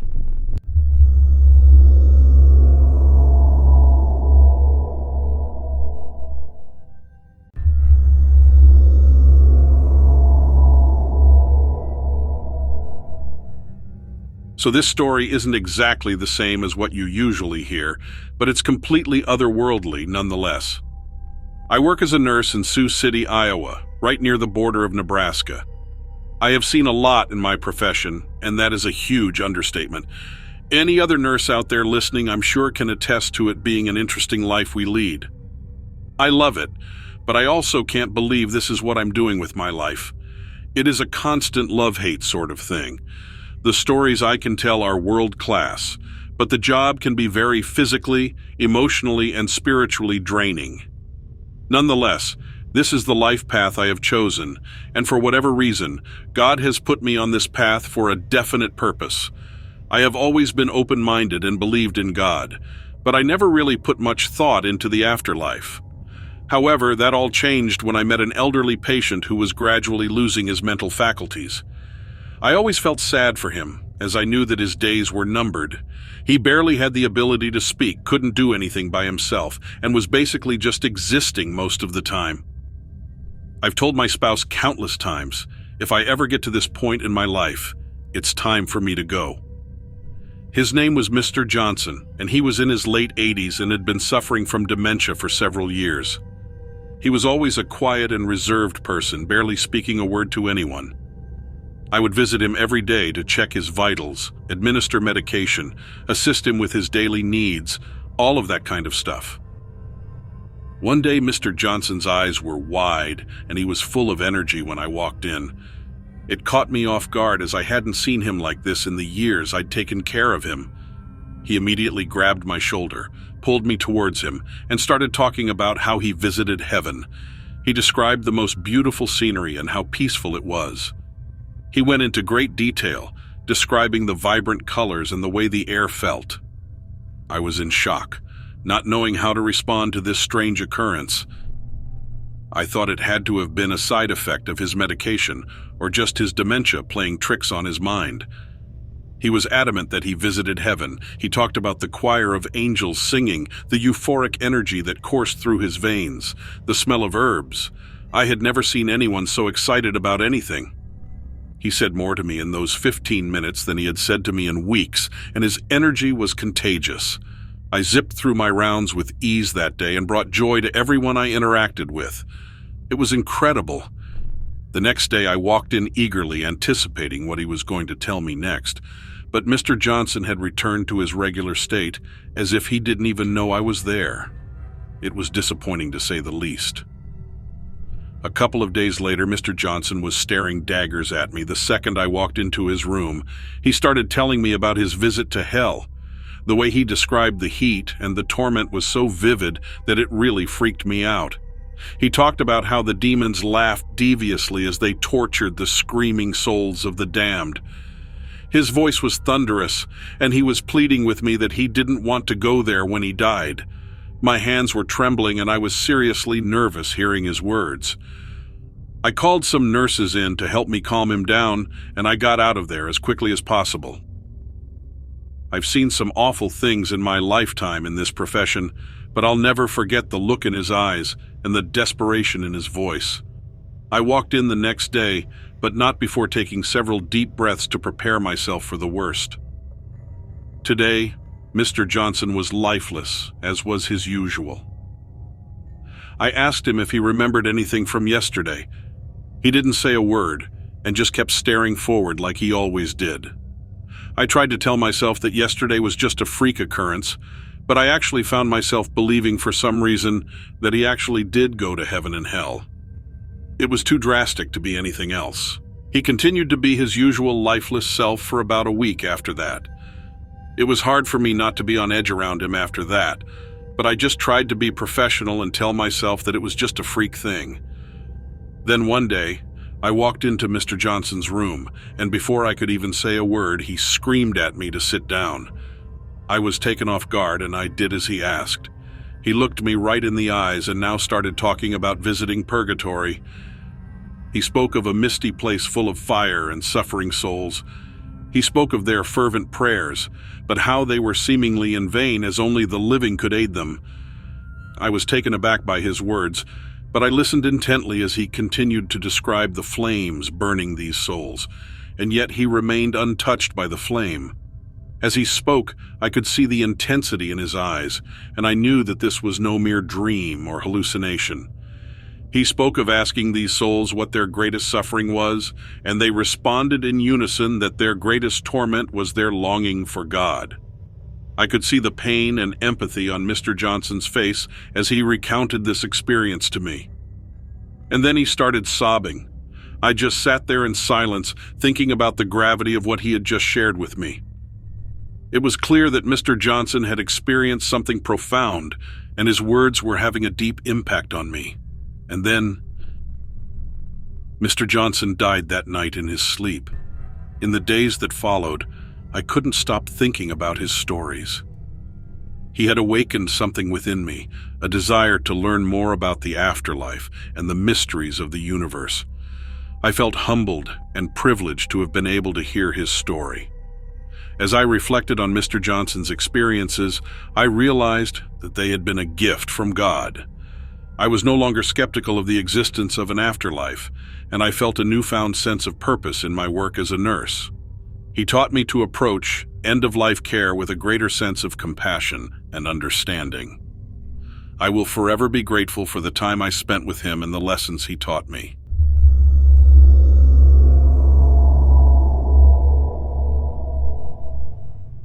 I grew up in Montana, and I spent every moment I could outdoors in some way or another. My dad was a hunting guide in the area, and I followed in his footsteps. I've always felt at home in the backcountry. I had explored some of the most remote and wild areas of the U.S., but then I took a job as a guide in Canada's Northwest Territory. The only way to get to some of these locations is by bush plane, and hunters pay you good money to take them on guided trips out there. It's some of the best hunting and fishing the world has to offer. But the land up there has its secrets, and the few who know about it want to keep it hidden.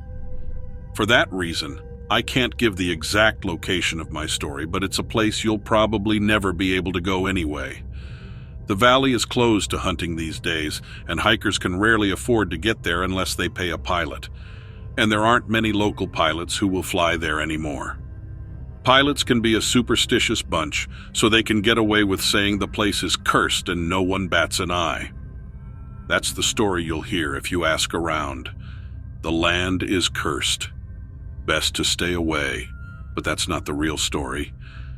Of course, I had heard all the tall tales of curses throughout my years working up there, but they were just that, tall tales. Campfire stories, if you will. A lot of them were from gold rush times. Somebody found gold up there and likely made up the stories to keep other people away. Or at least that's what I thought. I was taking a group on an elk hunt. We had just been dropped off by the pilot and were scheduled to be out there for 5 days. We had electric bear fences for our camp, so I wasn't too worried. There's always a danger when you're dropped off in a remote wilderness area inhabited by dangerous wildlife, but I made sure to take proper precautions. We set up our camp near a decently sized river. It was enough to provide us with fresh water, and there were elk tracks along the river's edge. Of course, it's not just elk that frequent easily accessible water sources, so we set up the bear fence around our camp to keep any unwanted visitors out. I remember that night, hearing something moving around outside our camp. I couldn't make out what it was at the time, but it was deterred by the fence and never made an attempt to enter camp. I had my gun ready just in case it was a bear. It had just rained there the day before, so the soil around camp was soft. I figured I would check the area for tracks in the morning and see who our visitor was then. If it was a bear, we would have to move camp. Morning arrived, and I had more questions than answers. I found tracks around our camp, but they weren't anything I would have ever expected. They were human tracks, barefoot human tracks. I figured maybe we had a sleepwalker, but I asked the group and no one claimed to have ever sleepwalked.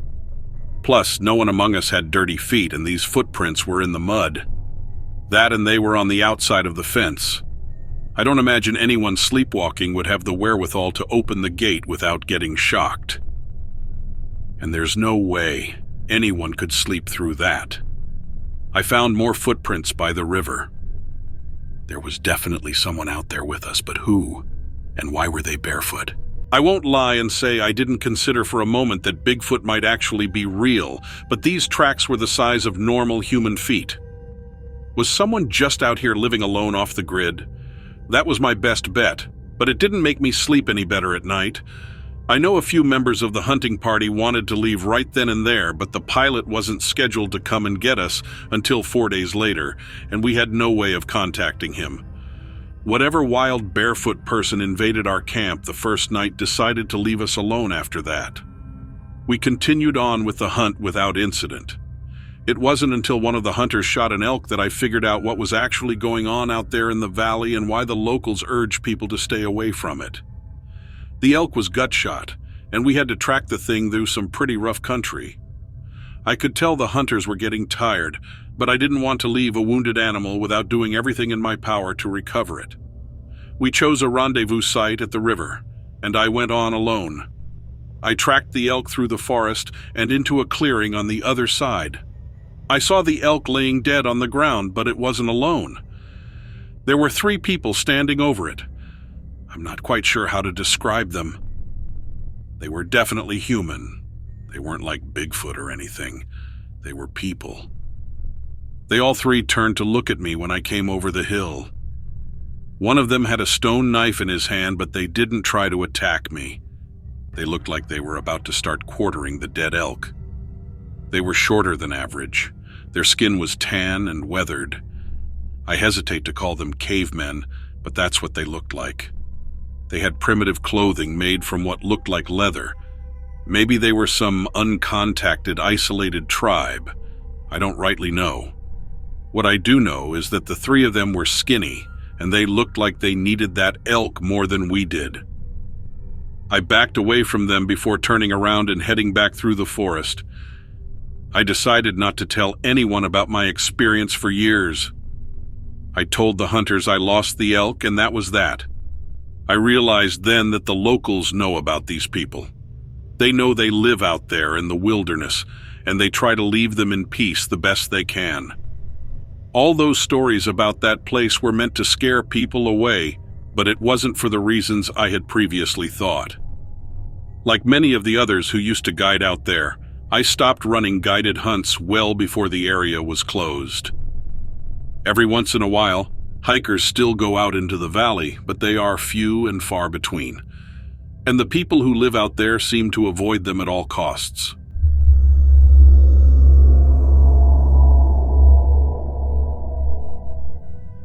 I was a college student studying abroad in a small village in the gorgeous mountains of Ireland. It was a beautiful, quaint little town with an old castle and a small market square where locals would gather to buy and sell their goods. The villagers were friendly, and I quickly made friends with a group of students who were also studying abroad. But things started to take a strange turn when we began to hear strange noises coming from the castle at night. It started with just a few whispers here and there, but soon the whispers turned into wails and screams. It freaked us out, and as foolish as it now sounds, we decided we had to check things out. I was a curious student with a love for adventure. Still do love to be adventurous, but I've wizened up a little in my old age. I was always fascinated by the paranormal and the unexplained, and I saw this as an opportunity to investigate something that could potentially be supernatural. My friends were just as curious as I was, and we all agreed that we had to find out what was really happening in the castle. Our first sighting of something truly strange was when we all saw a shadowy figure passing by the windows. We were all terrified, but at the same time, it was absolutely thrilling. We were all into ghost shows and paranormal investigations and all that stuff. This was an opportunity to do the investigating ourselves. We were so excited. We decided to investigate the next day, but we found nothing out of the ordinary. Over the next few nights, we continued to hear strange noises coming from the castle, but we didn't see anything and couldn't capture any evidence. It wasn't until one night when we were exploring the castle grounds that we found an old hidden passage that led deep into the castle. We knew we had to explore it. As we made our way through the passage, we saw strange symbols and markings on the walls, and all of us felt uneasy and nauseous. There was something truly unnerving about the passage. Then, we all heard strange whispers and voices that seemed to be coming from nowhere. It was horrifying, and a couple of my friends ran back screaming, but the rest of us pushed on. Then we heard this loud, piercing scream that made us all scream in terror. We all booked it out of there, screaming and crying. There was a door at the end of that passage that we almost made it to, but it was clear something didn't want us in there. We met a local historian at a pub who told us that the castle had a dark history of witchcraft and the occult. He warned us to stay away, but we had already made it this far. What could possibly be in that door? The next night, we made our way back down the passage, pretty much trembling and tiptoeing the whole way down. We opened up the door, and it led us to a round room with an altar in the middle with melted candles all over the place. There were old knives, swords, and creepy symbols all over the walls, and a big pentagram was painted red on the floor. One of my friends had the idea to light the candles and try to communicate with whatever forces were haunting the castle. In hindsight, we were asking for it. Big time. But at the time, it was just part of an exciting adventure into the unknown, and we were all changed people when we returned from it. We lit the candles and started asking stupid questions like, "Is anybody here? What do you want from us? Why haven't you moved on?" None of us really knew what we were doing, but there was so much activity in that castle, we knew something was bound to happen. Just when we were about to call it quits, all of the candles went out at once and the door slammed shut. We all screamed in terror. We piled over to the door, but we realized it was locked shut. We all absolutely panicked. We eventually lit the candles back up and tried to come up with some sort of game plan to open the door. Suddenly, we noticed this thick, black, shadowy smoke that was swirling around the room. The smoke got denser and denser and eventually formed into a figure above the altar. The figure let out this deep, horrible growl that I could only describe as demonic. It seemed to be coming from multiple sources, and it got louder and louder.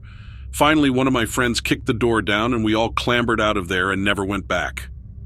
None of us slept that night, and we sat around profusely researching everything we could find about that castle. We eventually found out that the castle had a long history of occult witchcraft, and there was supposedly a shadow demon that had been summoned by witches to do their bidding. I cannot stress enough how lucky I am to be alive after that encounter with the shadow demon in the castle. It was an experience that changed my life forever.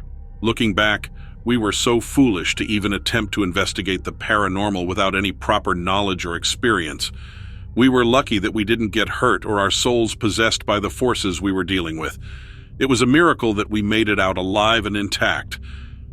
That experience taught me the importance of respecting the forces that we cannot see or comprehend.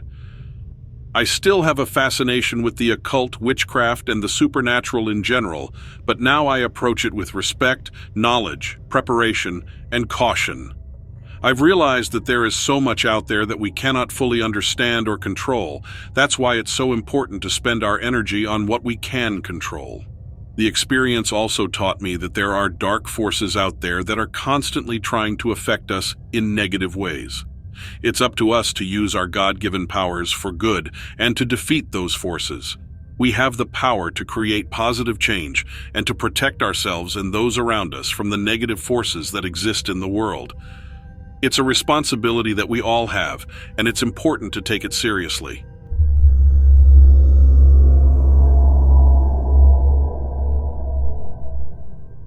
Something strange happened to me about 5 years ago. I was at my friend's house having a bonfire, and we were all sitting around it relaxing and talking when something caught our attention. The sky to the west looked like it had been completely lit on fire, but there wasn't any lightning or thunder, just a red glow. We had a really good view of it because this took place in Montana, where the sky is huge, and you can see really, really far in every direction. So it seemed like whatever this was would start high in the sky and then move down towards the horizon very quickly. We watched for about 15 minutes as it kept moving up and down repeatedly until it disappeared behind some trees. Now we were at his house all the time, and even after that first night, we would see lights flashing around his property every now and then, but nothing like what we saw that first time. And then, a few months later, he got called into work early one morning. We had all spent the night and were all awake, so me and another friend decided to go out riding ATVs before sunrise, which is common here. We went out to a trail that goes through some state land where you can ride pretty much wherever you want. We were about halfway through when we came to a clearing and saw something in the distance that looked like it was on fire, but there wasn't any smoke or smell coming from it, just that same red glow as before. It was just hovering above the ground. Then, as we were watching, all of a sudden it darted straight up into the sky and disappeared behind some low-lying clouds. I have never seen a UFO before, but I knew right away that's what it was. I was sure of it. We had no idea what to do, so we turned around and just went back to his house and didn't talk about it. The next day, my friend who owned the property asked if we saw anything weird out there, and when I told him about it, he said he had seen something like that a few times out in the woods behind his house too, but never wanted to mention it to us because it seemed so crazy. He also said that one time he was driving down a gravel road on his property at night and saw lights flashing around him, but didn't see anything causing them. After all of that, we would see strange things from time to time, but nothing else as crazy as those two incidents. Oh yeah, and one last thing. This guy has been having strange electrical issues with his house for a while now. Lights would go on and off by themselves. Appliances would turn on when they weren't plugged in, etc. He thought it was just faulty wiring or something like that until he started having issues with his phone too. His phone would ring, but there wouldn't be anyone calling him. Then the call would hang up without him answering it. I'm not sure if this is related to what we saw, but those incidents happened around the same time as everything else we had seen and heard.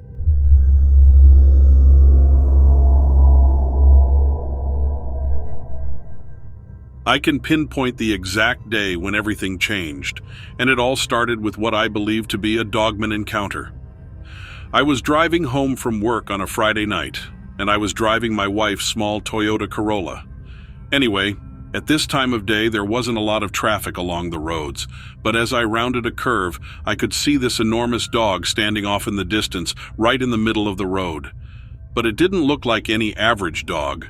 It had the markings of a dog in shape, but it looked to be at least 7.5 feet tall, had dark brown fur with white markings on his chest and legs, and it was standing straight up like a person would on two legs. Actually, from this distance, it kind of reminded me of my old neighbor's dog, a Great Pyrenees, but that might just be because it was so big. This dog also had a very wide positioning with his front paws, that actually looked like hands, out in front of him like he was guarding something. Even from about 40 feet away, I could see the muscles rippling under its fur as it stood there looking directly at me in the car, still holding its hands out as if to keep me away. The vast majority of dogs run away from cars as they approach, so I assumed it would do the same thing as I slowly drove closer. But I approached to within 25 feet or so. This dog still stood there motionless as if he was waiting for me to do something. I rolled down my window and yelled, but he still didn't move. I wanted to drive around him, but when I moved to the side to pass it, it took a giant step over to continue blocking me. Realizing this dog thing was intent on keeping me there, I started to get a little worried. I turned the wheel to try and go around him again, but as I began moving, it dropped down on all fours and started running toward me at full speed. I had never seen an animal move that fast before. It was very gracefully galloping along like a horse, but its gait looked off somehow, as if both front legs were bending backward at the same time. My brain was finally starting to realize that this was not a normal dog like I had been rationalizing it was. I gunned the engine to pull away from it as quickly as possible, but by now it was too close for me to avoid hitting it even if I wanted to. When my front bumper came within about 2 feet of its chest, this giant dog man actually jumped up over the hood of my car to land on the roof with a loud thud and laid down up there, peering in at me through the rear windshield. As I looked in my rearview mirror, I could see it looking back at me through the windshield with a look on its face as if to say, "Are you afraid now?" I immediately sped up, hoping to knock it off my roof and get out of there. But when I did, this thing jumped off the roof and onto the trunk and slammed into it, but stayed there, propping itself on by holding onto the rear spoiler, still looking in at me. I knew that he had more than likely dented up my car, so I started slowing down and eventually came to a stop. Luckily, by this time, I could see another car coming up behind me, and I needed their help and didn't want them to pass me by. So I got out and stood in the road with my hands out, waving them around frantically and pointing to the dog thing on my car. The other car pulled over and 3 college-age kids got out, 2 guys and 1 girl. They ran over toward me just as the creature stepped off the trunk and started walking toward them, but still looking at me as if to keep me from leaving. The kids stopped running and stood in place as they all realized this dog thing was walking toward them. It sniffed the air a few times as it got close and circled around them a few times. Then it turned back and started running full speed toward me again. I watched as it got closer and closer to me, and when it got to about 15 feet or so, it quickly dodged out of the way and off to the side of the road. We had a standoff with this creature with the 4 of us barely moving an inch and just watching it with our eyes. We also glanced back and forth at each other without moving our bodies. The looks we gave each other said more than words ever could. Soon into this standoff, this dog-looking creature turned its head up towards the sky and let out a scream that sounded half human, half wolf. It pierced through the air in a way that felt like the noise could knock over trees. I know that's a really strange thought, but the sound was sharp, if that makes any sense. I looked at these kids and asked what that thing was, but they just stared back at me without saying anything. Finally, one of them was able to speak and said they didn't know what the heck it was. I said I wasn't 100% sure either, but thought it was a dog man that we all just experienced. That's when I told them that we should get in our cars and leave before this thing does something else to us. It was now looking around, and I was worried that it had called out to more of its kind with that call. We all slowly got into our respective cars without looking at each other or acknowledging each other in any way. We were kind of on autopilot. It felt like there was an unspoken agreement between us about not wanting to say anything out loud so as not to snap the dogman back into charging at us. We all knew and understood that we had to get out of there as soon as possible. I mean, they had seen this thing too, and we were all on the same page on this. I got into my car and started driving very slowly past where that thing was standing, hoping it would stay put. It didn't, though. It started running after my car to keep up with me. It got to within 10 feet of catching up with us several times, but no matter how fast I drove, it still stayed close behind. I remember looking at the speedometer and seeing that I was going 60 and the speed limit was only 45. It didn't seem like I was going that fast, but the fact that it stayed right up on me like that tells me that these things can run faster than I thought. I don't think it really wanted to catch me, though. I think it was just playing with me in this point because I had seen what it could really do. As if it knew what I was thinking, the dog creature quickly looked at me in my car through the back window and gave me a smirk, with all of its teeth showing. Then it barked loudly. It then turned around and ran into the woods on my right. And just as it did, I watched as hundreds of birds came flying out of the woods. A huge flock covered the sky as they went up and left the area. It was a really strange sight to see, especially at that time of day, which made it obvious to me that they were feeling threatened. It made me wonder if that creature was settling into one of their trees for the night. But I really have no idea if dogmen sleep in trees. I slowed down but continued to drive as I watched all of this transpire, and then once I was safely past, I looked in my back window and saw nothing but darkness. That's when I sped up to get the hell out of there. When I got on the main road to go home, I could tell that the others had done the same thing. At least that's what I hoped they had done, because I didn't see their car anywhere. I never did get to actually talk with those college kids that stopped, and I often think about them.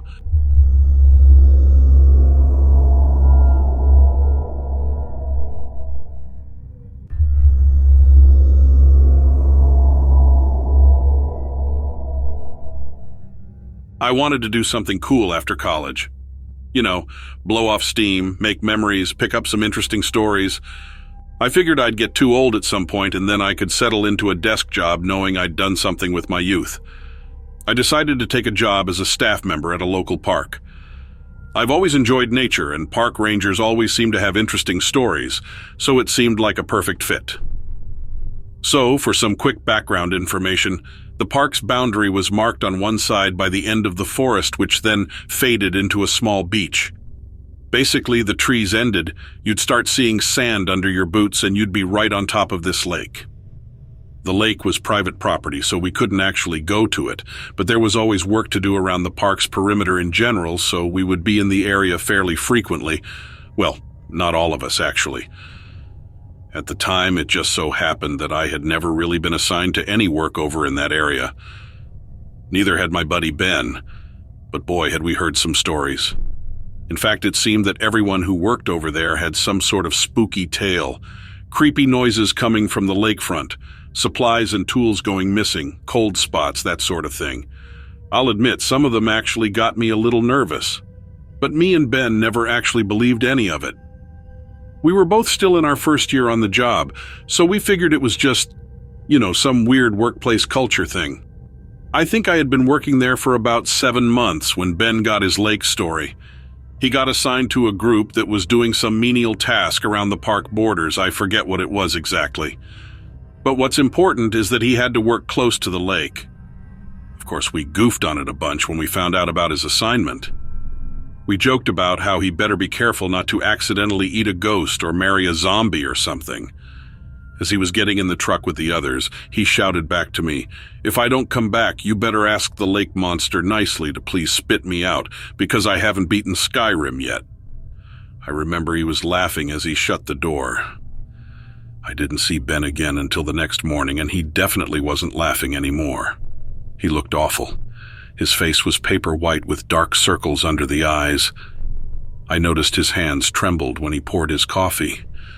He looked like he had seen a ghost.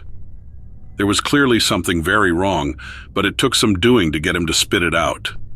Normally, you'd have to duct tape Ben's mouth to get him to shut up. But this time, he barely breathed out loud. After some prodding, he finally talked. He said that he had thought all the lake stories were just tall tales, but his experience last night changed everything completely. When I asked for details, he just shook his head like he was trying to forget something. I kept trying to get something, anything, out of him, but he wouldn't budge.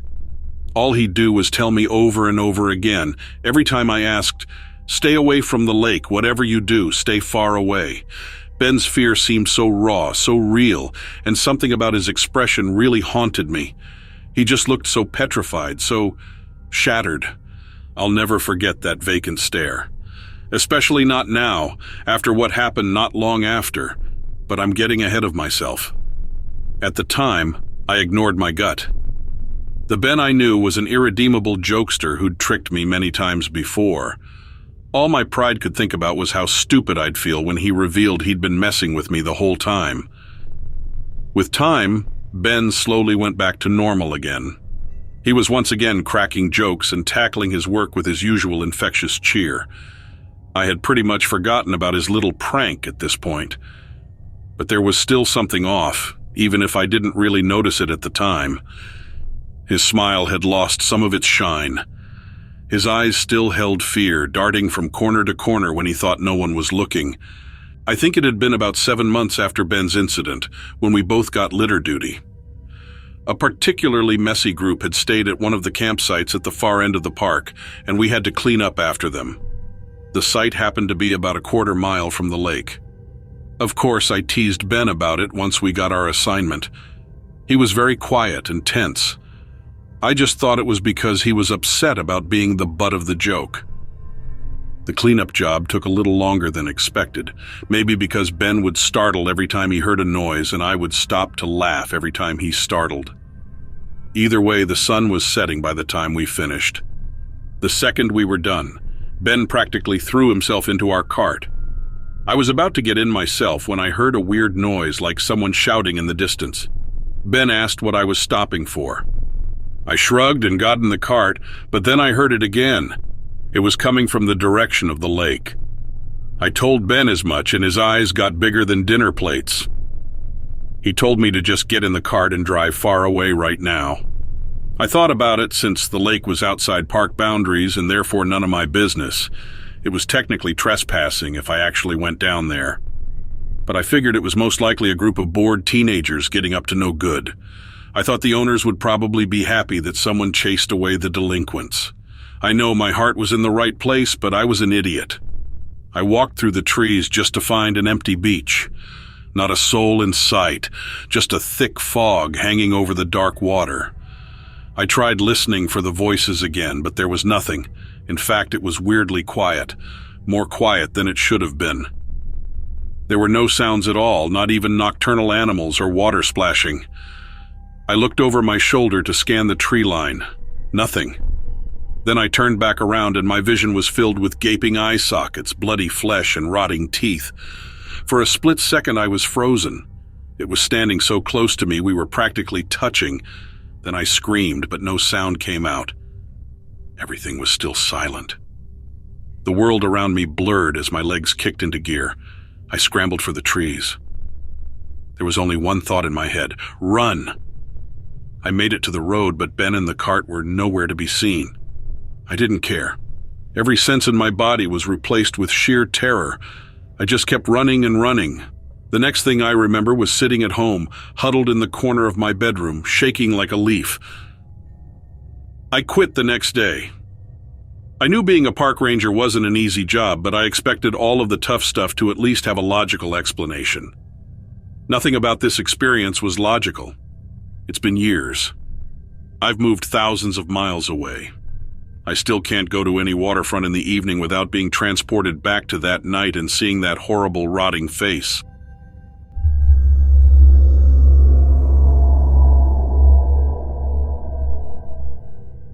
So, 3 friends and I went out for a hunting trip on the Mescalero Apache Reservation.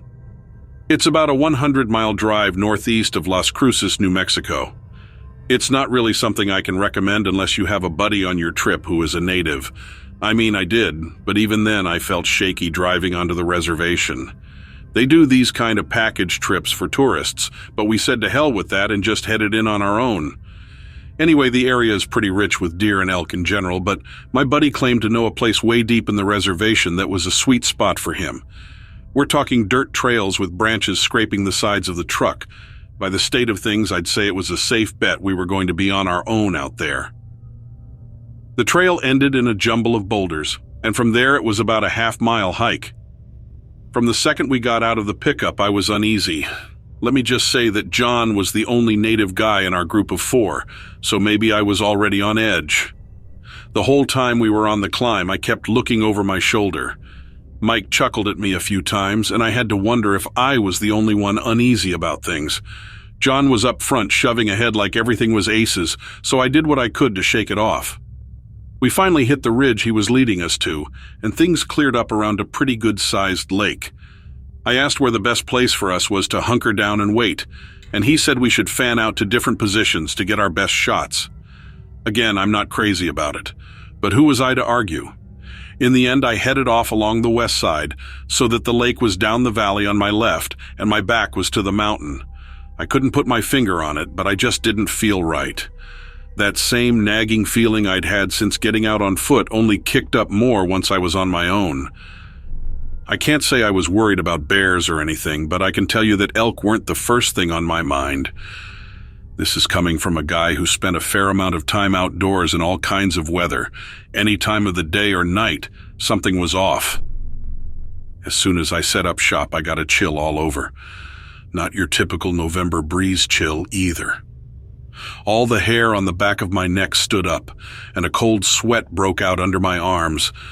I was being watched. I could feel it. Somebody else was out there, and they weren't too happy about me just making myself at home. Without trying to look too uneasy, I started looking around to see if I could get a bead on whoever might be out there. No matter what direction I looked, I couldn't spot a soul, not even one of our own guys. All of a sudden, this smell comes up like rotten meat, like a carcass left in the sun, but even stronger, and it just comes up out of nowhere. I was about to gag, and my eyes were watering, and I figured it was time to pull up shop and leave this spot behind. I stood up, and something to my right moved. We're talking big. It's a wonder I missed something that size, given how hard I'd been scanning the area. Rubbing my eyes to get the stink tears out of them, I made out a set of antlers anybody would be proud to have on their wall.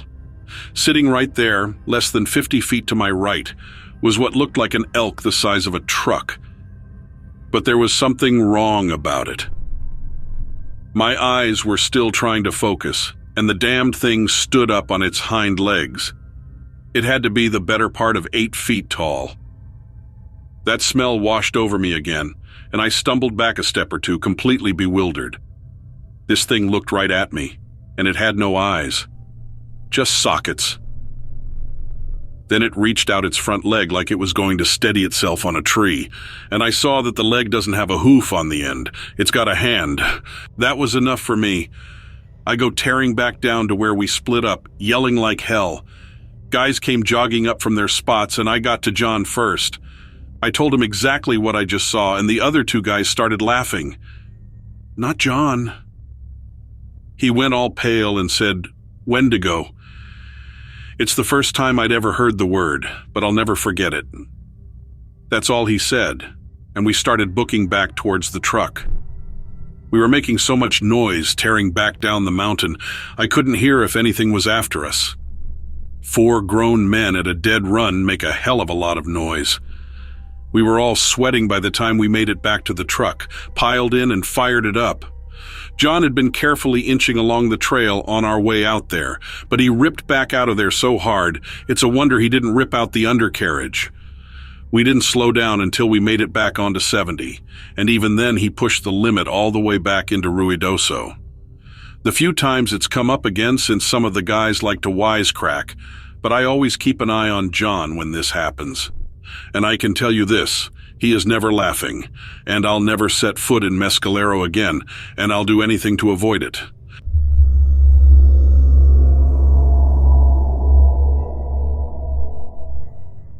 I had a terrifying encounter a little over 9 years ago. It was back in September of 2013, and my new job in IT was so super stressful that I just couldn't wait for 5 o'clock to come around and to be able to get out of the office. And now that you know about my stress level, it will be no surprise to you that the absolute best part of my day was when I got back home, ate some dinner, and headed out on my nightly walk with my Labrador retriever, Jack. There were woods and a creek behind my condo, and we had our regular walking trails there. We both knew every inch of every trail, and walking those trails was how I decompressed each night. I'm also proud to say that some of the trails Jack and I had even created and blazed together. Jack was always so excited to go on our evening strolls, as any dog lover will understand, and an added bonus was that he was such a great dog that he barely left my side. In fact, he was so loyal and obedient that I often let him off leash when we got to the more secluded sections deeper in the woods near the creek. But one evening, on a whim, I decided to take us in a different direction. Not one of the usual paths that we walk every evening. I basically just decided to just mix it up a bit that night. Unfortunately, the fun adventure was very short-lived. We hadn't even taken 20 steps off our regular trail when Jack stopped, sniffed the air, and bolted down to the creek and started barking at something in the bushes. Thinking it might be an animal, or something that needed help, I walked over to investigate, but before I could get there, Jack bolted off again, off and out of sight. I could hear his barks getting further and further away until I couldn't hear them at all anymore. I was confident that he knew his way around, and more importantly, his way back, so I didn't let myself get too scared yet. I walked along looking for him for a while, calling his name, before I realized that the forest and all the surroundings were unusually quiet. I paused and thought that was super weird. All of the normal chirping of birds or other animal sounds had completely stopped. However, as I stood there listening, I thought I could make out a low growling noise, almost as if the ground was rumbling under my feet, or had Jack found and cornered something off in the distance. It was hard to tell. I tried to figure out what direction the noise was coming from and decided to head that way. At this point, I was really starting to get nervous because the sun was setting and it was starting to get darker. At this point, I was becoming increasingly scared that I wouldn't find him soon and that it would soon be pitch black. Those noises and grumblings didn't help me feel too good either. I called out to Jack again, and when he still didn't come, I decided to run quickly back to my house and grab a flashlight. I know this seems crazy, but my front door was super close to the trails, and we had barely started off on our walk, so I figured having some light would be best. Flashlight in hand, I headed back toward the trail and down to the creek and walked around for a bit. I was calling his name when finally, about an hour later, I heard noises. The noises were coming closer. Soon I realized that the noises were Jack breaking through the brush and running towards me. I was so relieved to see him and shined my flashlight at him to help him find his way, but as soon as I got a clear look of him heading towards me, I could see that he had a strange grimace on his face, a look I had never seen on him before. His eyes were wide open, and he was whining and making sounds in a way that I had never heard before. Somehow, in that instant, I still knew that Jack's strange sounds were not the same as the low grumbling sounds I had heard earlier. And then that's when I realized that it sounded like someone or something else was following him. I could hear branches breaking that didn't coincide with Jack's movements, and the low growl was getting louder and louder, basically coming towards us. I paused to listen and tried to focus my eyes behind Jack, off into the darkness. I then shined my light into the darkness behind him and saw a figure, a shadow, almost a hulking, lumbering creature following him down the hill. It wasn't running or even moving quickly, but it definitely had a purposeful walk and had its eyes searing towards us. The creature was tall and broad, with long dark hair, or maybe it was fur. It looked like a cross between man and animal with a dog-like look to it, and it had the strangest glowing eyes. My brain could barely compute what I was seeing. I had definitely heard of creatures that looked like this, but never in a million years thought I would ever encounter a real flesh and blood one. Could this be real? Was this a dog man?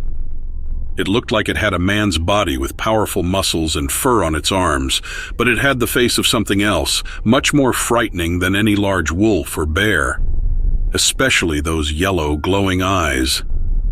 I couldn't stop looking at them. This thing didn't seem to be scared of us.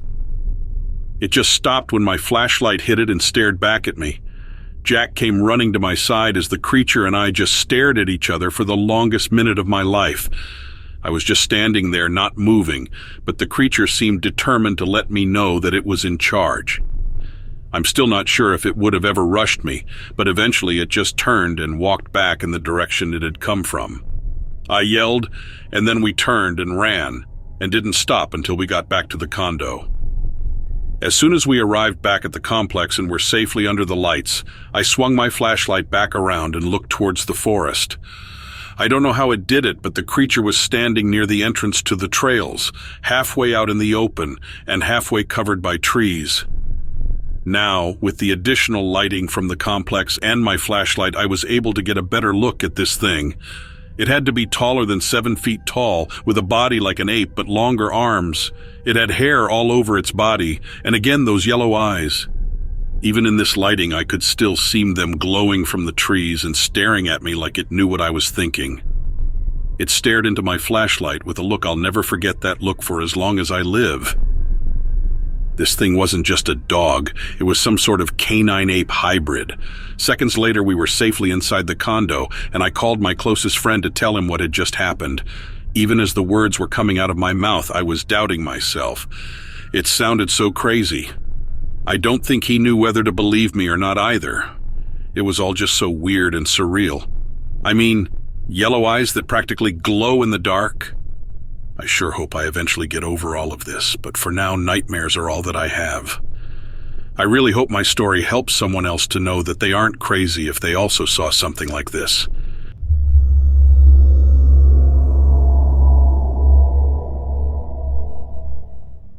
A few friends of mine and I were really big into supernatural exploration back in college.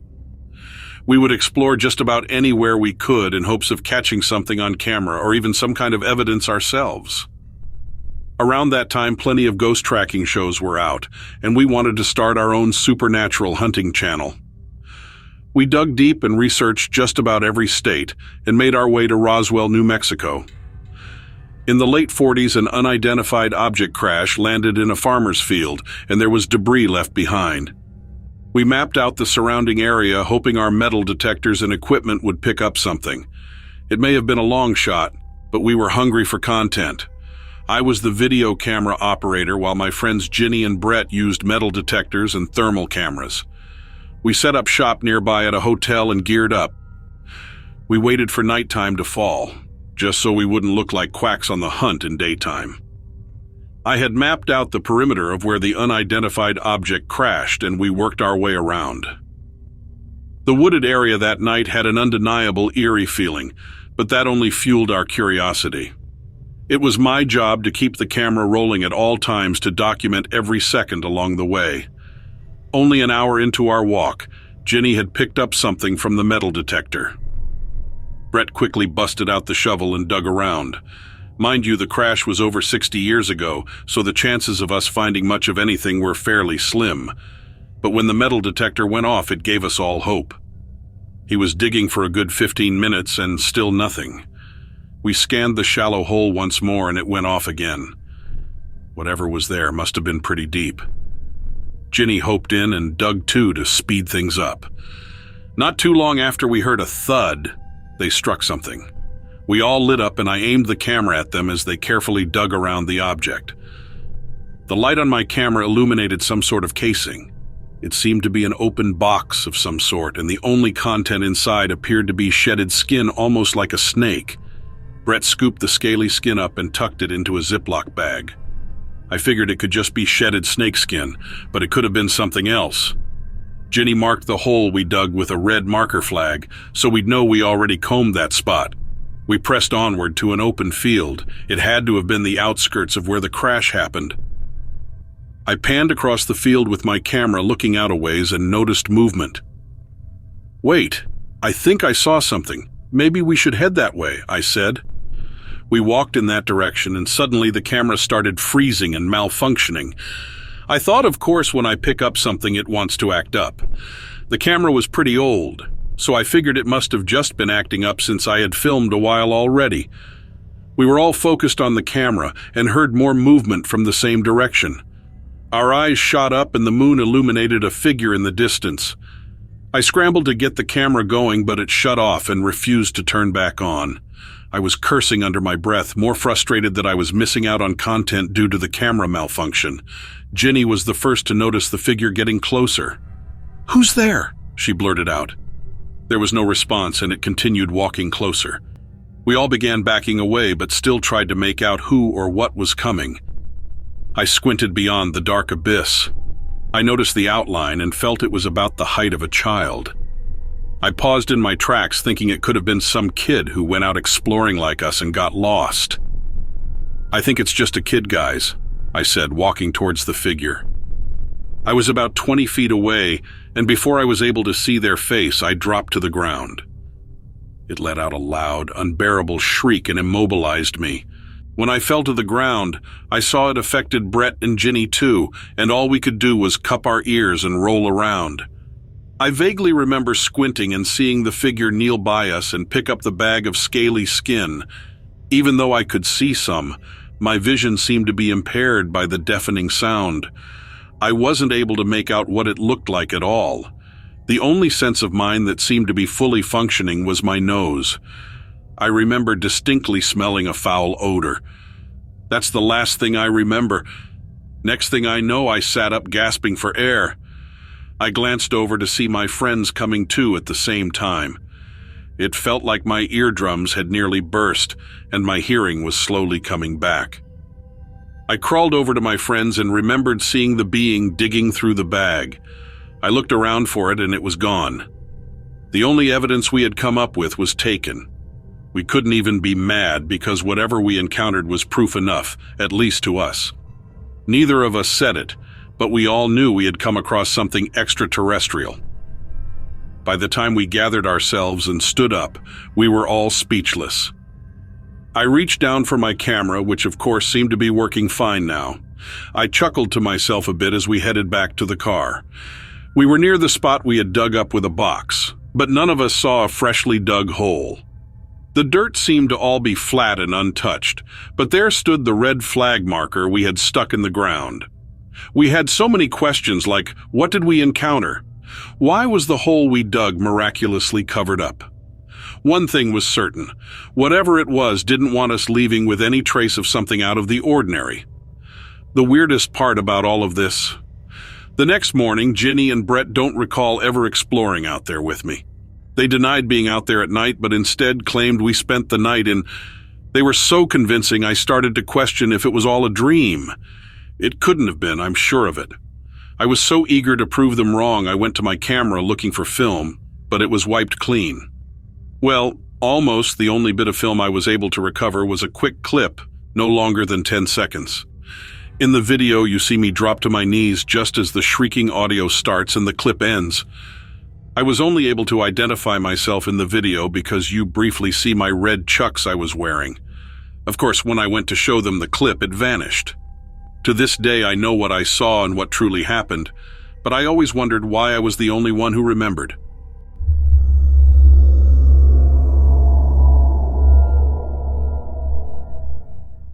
When I think back to the day that I saw this, I start to question myself.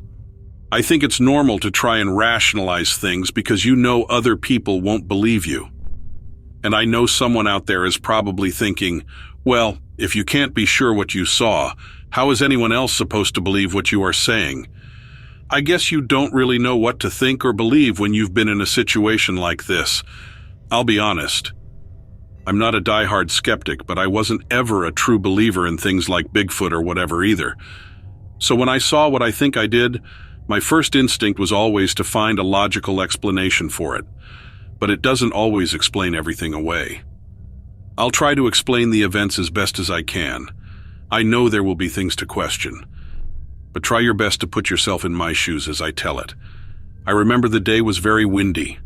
There was a carnival in town, and it was the final day that it would be available to the public. I had promised my niece and nephew that I would take them since I hadn't been able to spend much time with them that month. They were still pretty young. I'd say my niece was about 6 and my nephew was about 8. I remember thinking, I hope the wind isn't too much for them. Both of them had been very afraid of storms when they were growing up. I didn't want them to be afraid of the wind. I was worried it would ruin their time at the carnival. But we didn't have any other option. It was the last day and that's where they wanted to go. I did bring some activities for the car ride, but I thought if things got really bad with the wind and all, we could wait it out in my car. I had one of those station wagon cars, so the back was very big and spacious. I even brought some extra blankets and snacks. Anyway, I hadn't picked them up yet, but I was on my way to get them. So I had my window rolled down. I genuinely liked the wind and rain. It always smelled very fresh. I mean, compared to the station wagon, everything else smelled so much cleaner. But as I'm driving along the road, I start to hear this weird high-pitched screeching. At first, I thought it was someone's brakes. But the sound stayed very much the same even as I passed by different cars. So then I start thinking, the sound has to be my brakes. So I start listening every time I hit the brakes. But it didn't seem to be my brakes either. That's when I realized the sound wasn't coming from the area of the road. It was actually coming from the trees off to my left. It probably wouldn't have bothered me if the sound wasn't so disturbing. and it just kept happening over and over again. So then I thought, maybe it's a goose or something that got injured in the wind, right? That would make sense. Geese make noises like that, right? So I'm doing my best to look out the window as I am driving, but now moving at a relatively slow pace. I didn't see any geese in the sky or around the tree, so I'm really confused. But that's when I noticed something moving along the base of the trees. It's going to sound stupid, but at first I thought I saw a llama running around the trees. So my mind starts thinking about the carnival and this thing that looks like a llama. I had a light bulb moment where I'm like, the llama escaped the petting zoo at the carnival. That made the most amount of sense. Maybe the llama got loose because the wind had been so wild. Maybe the gate broke. Or maybe someone had accidentally let it out. It was absurd, but it was logical. So I'm starting to feel okay about it all. I should have felt bad for the llama, but I didn't really think beyond any of that. I didn't think that it possibly needed help. I feel bad admitting to it, but I didn't care about the llama anymore. So I'm still driving, and I keep hearing the weird screeching. But it's like, whatever at this point. That's when I notice the car ahead of me stomp on their brakes. So of course I stomp on mine. The person in the car gets out of their vehicle and they start looking out towards where I saw the llama. So I'm like, great, now everyone is going to stop to look at the llama on the side of the road. But then they start pointing, and someone else gets out of the car. I'm watching this all, and I'm trying to figure out what they are saying. I'm trying to read their lips. And that's when they start pointing higher. So I wonder what they're doing and look in the direction they're pointing. And I see the llama, like hovering in the trees. And then it's gone. Just like that. And with that, the screeching stops. Like everything that was happening moments before is just done. It all ceases. So I'm thinking, did that llama just fly away? And sure enough, I hear the people in front of me shouting something about wings. Now, I didn't see any wings. But wings would be a good explanation for what happened. I don't know if they thought they saw the llama with some wings, or if some winged thing grabbed the llama. I really can't explain any of that. All I know is that I saw something that resembled a llama. It was clearly distressed. And then it went up a ways, and then it disappeared. As far as I know, it was only the car in front of me who witnessed exactly what I had. I did eventually try to pull to the side of the vehicle to talk to them, but they looked like they really didn't want to talk to me. They even looked kind of shook up, so I decided to just continue on. I guess I don't have much of a story, but wanted to share this with you nonetheless. All I can think is that I'm just glad that my niece and nephew hadn't been in the car with me at that point.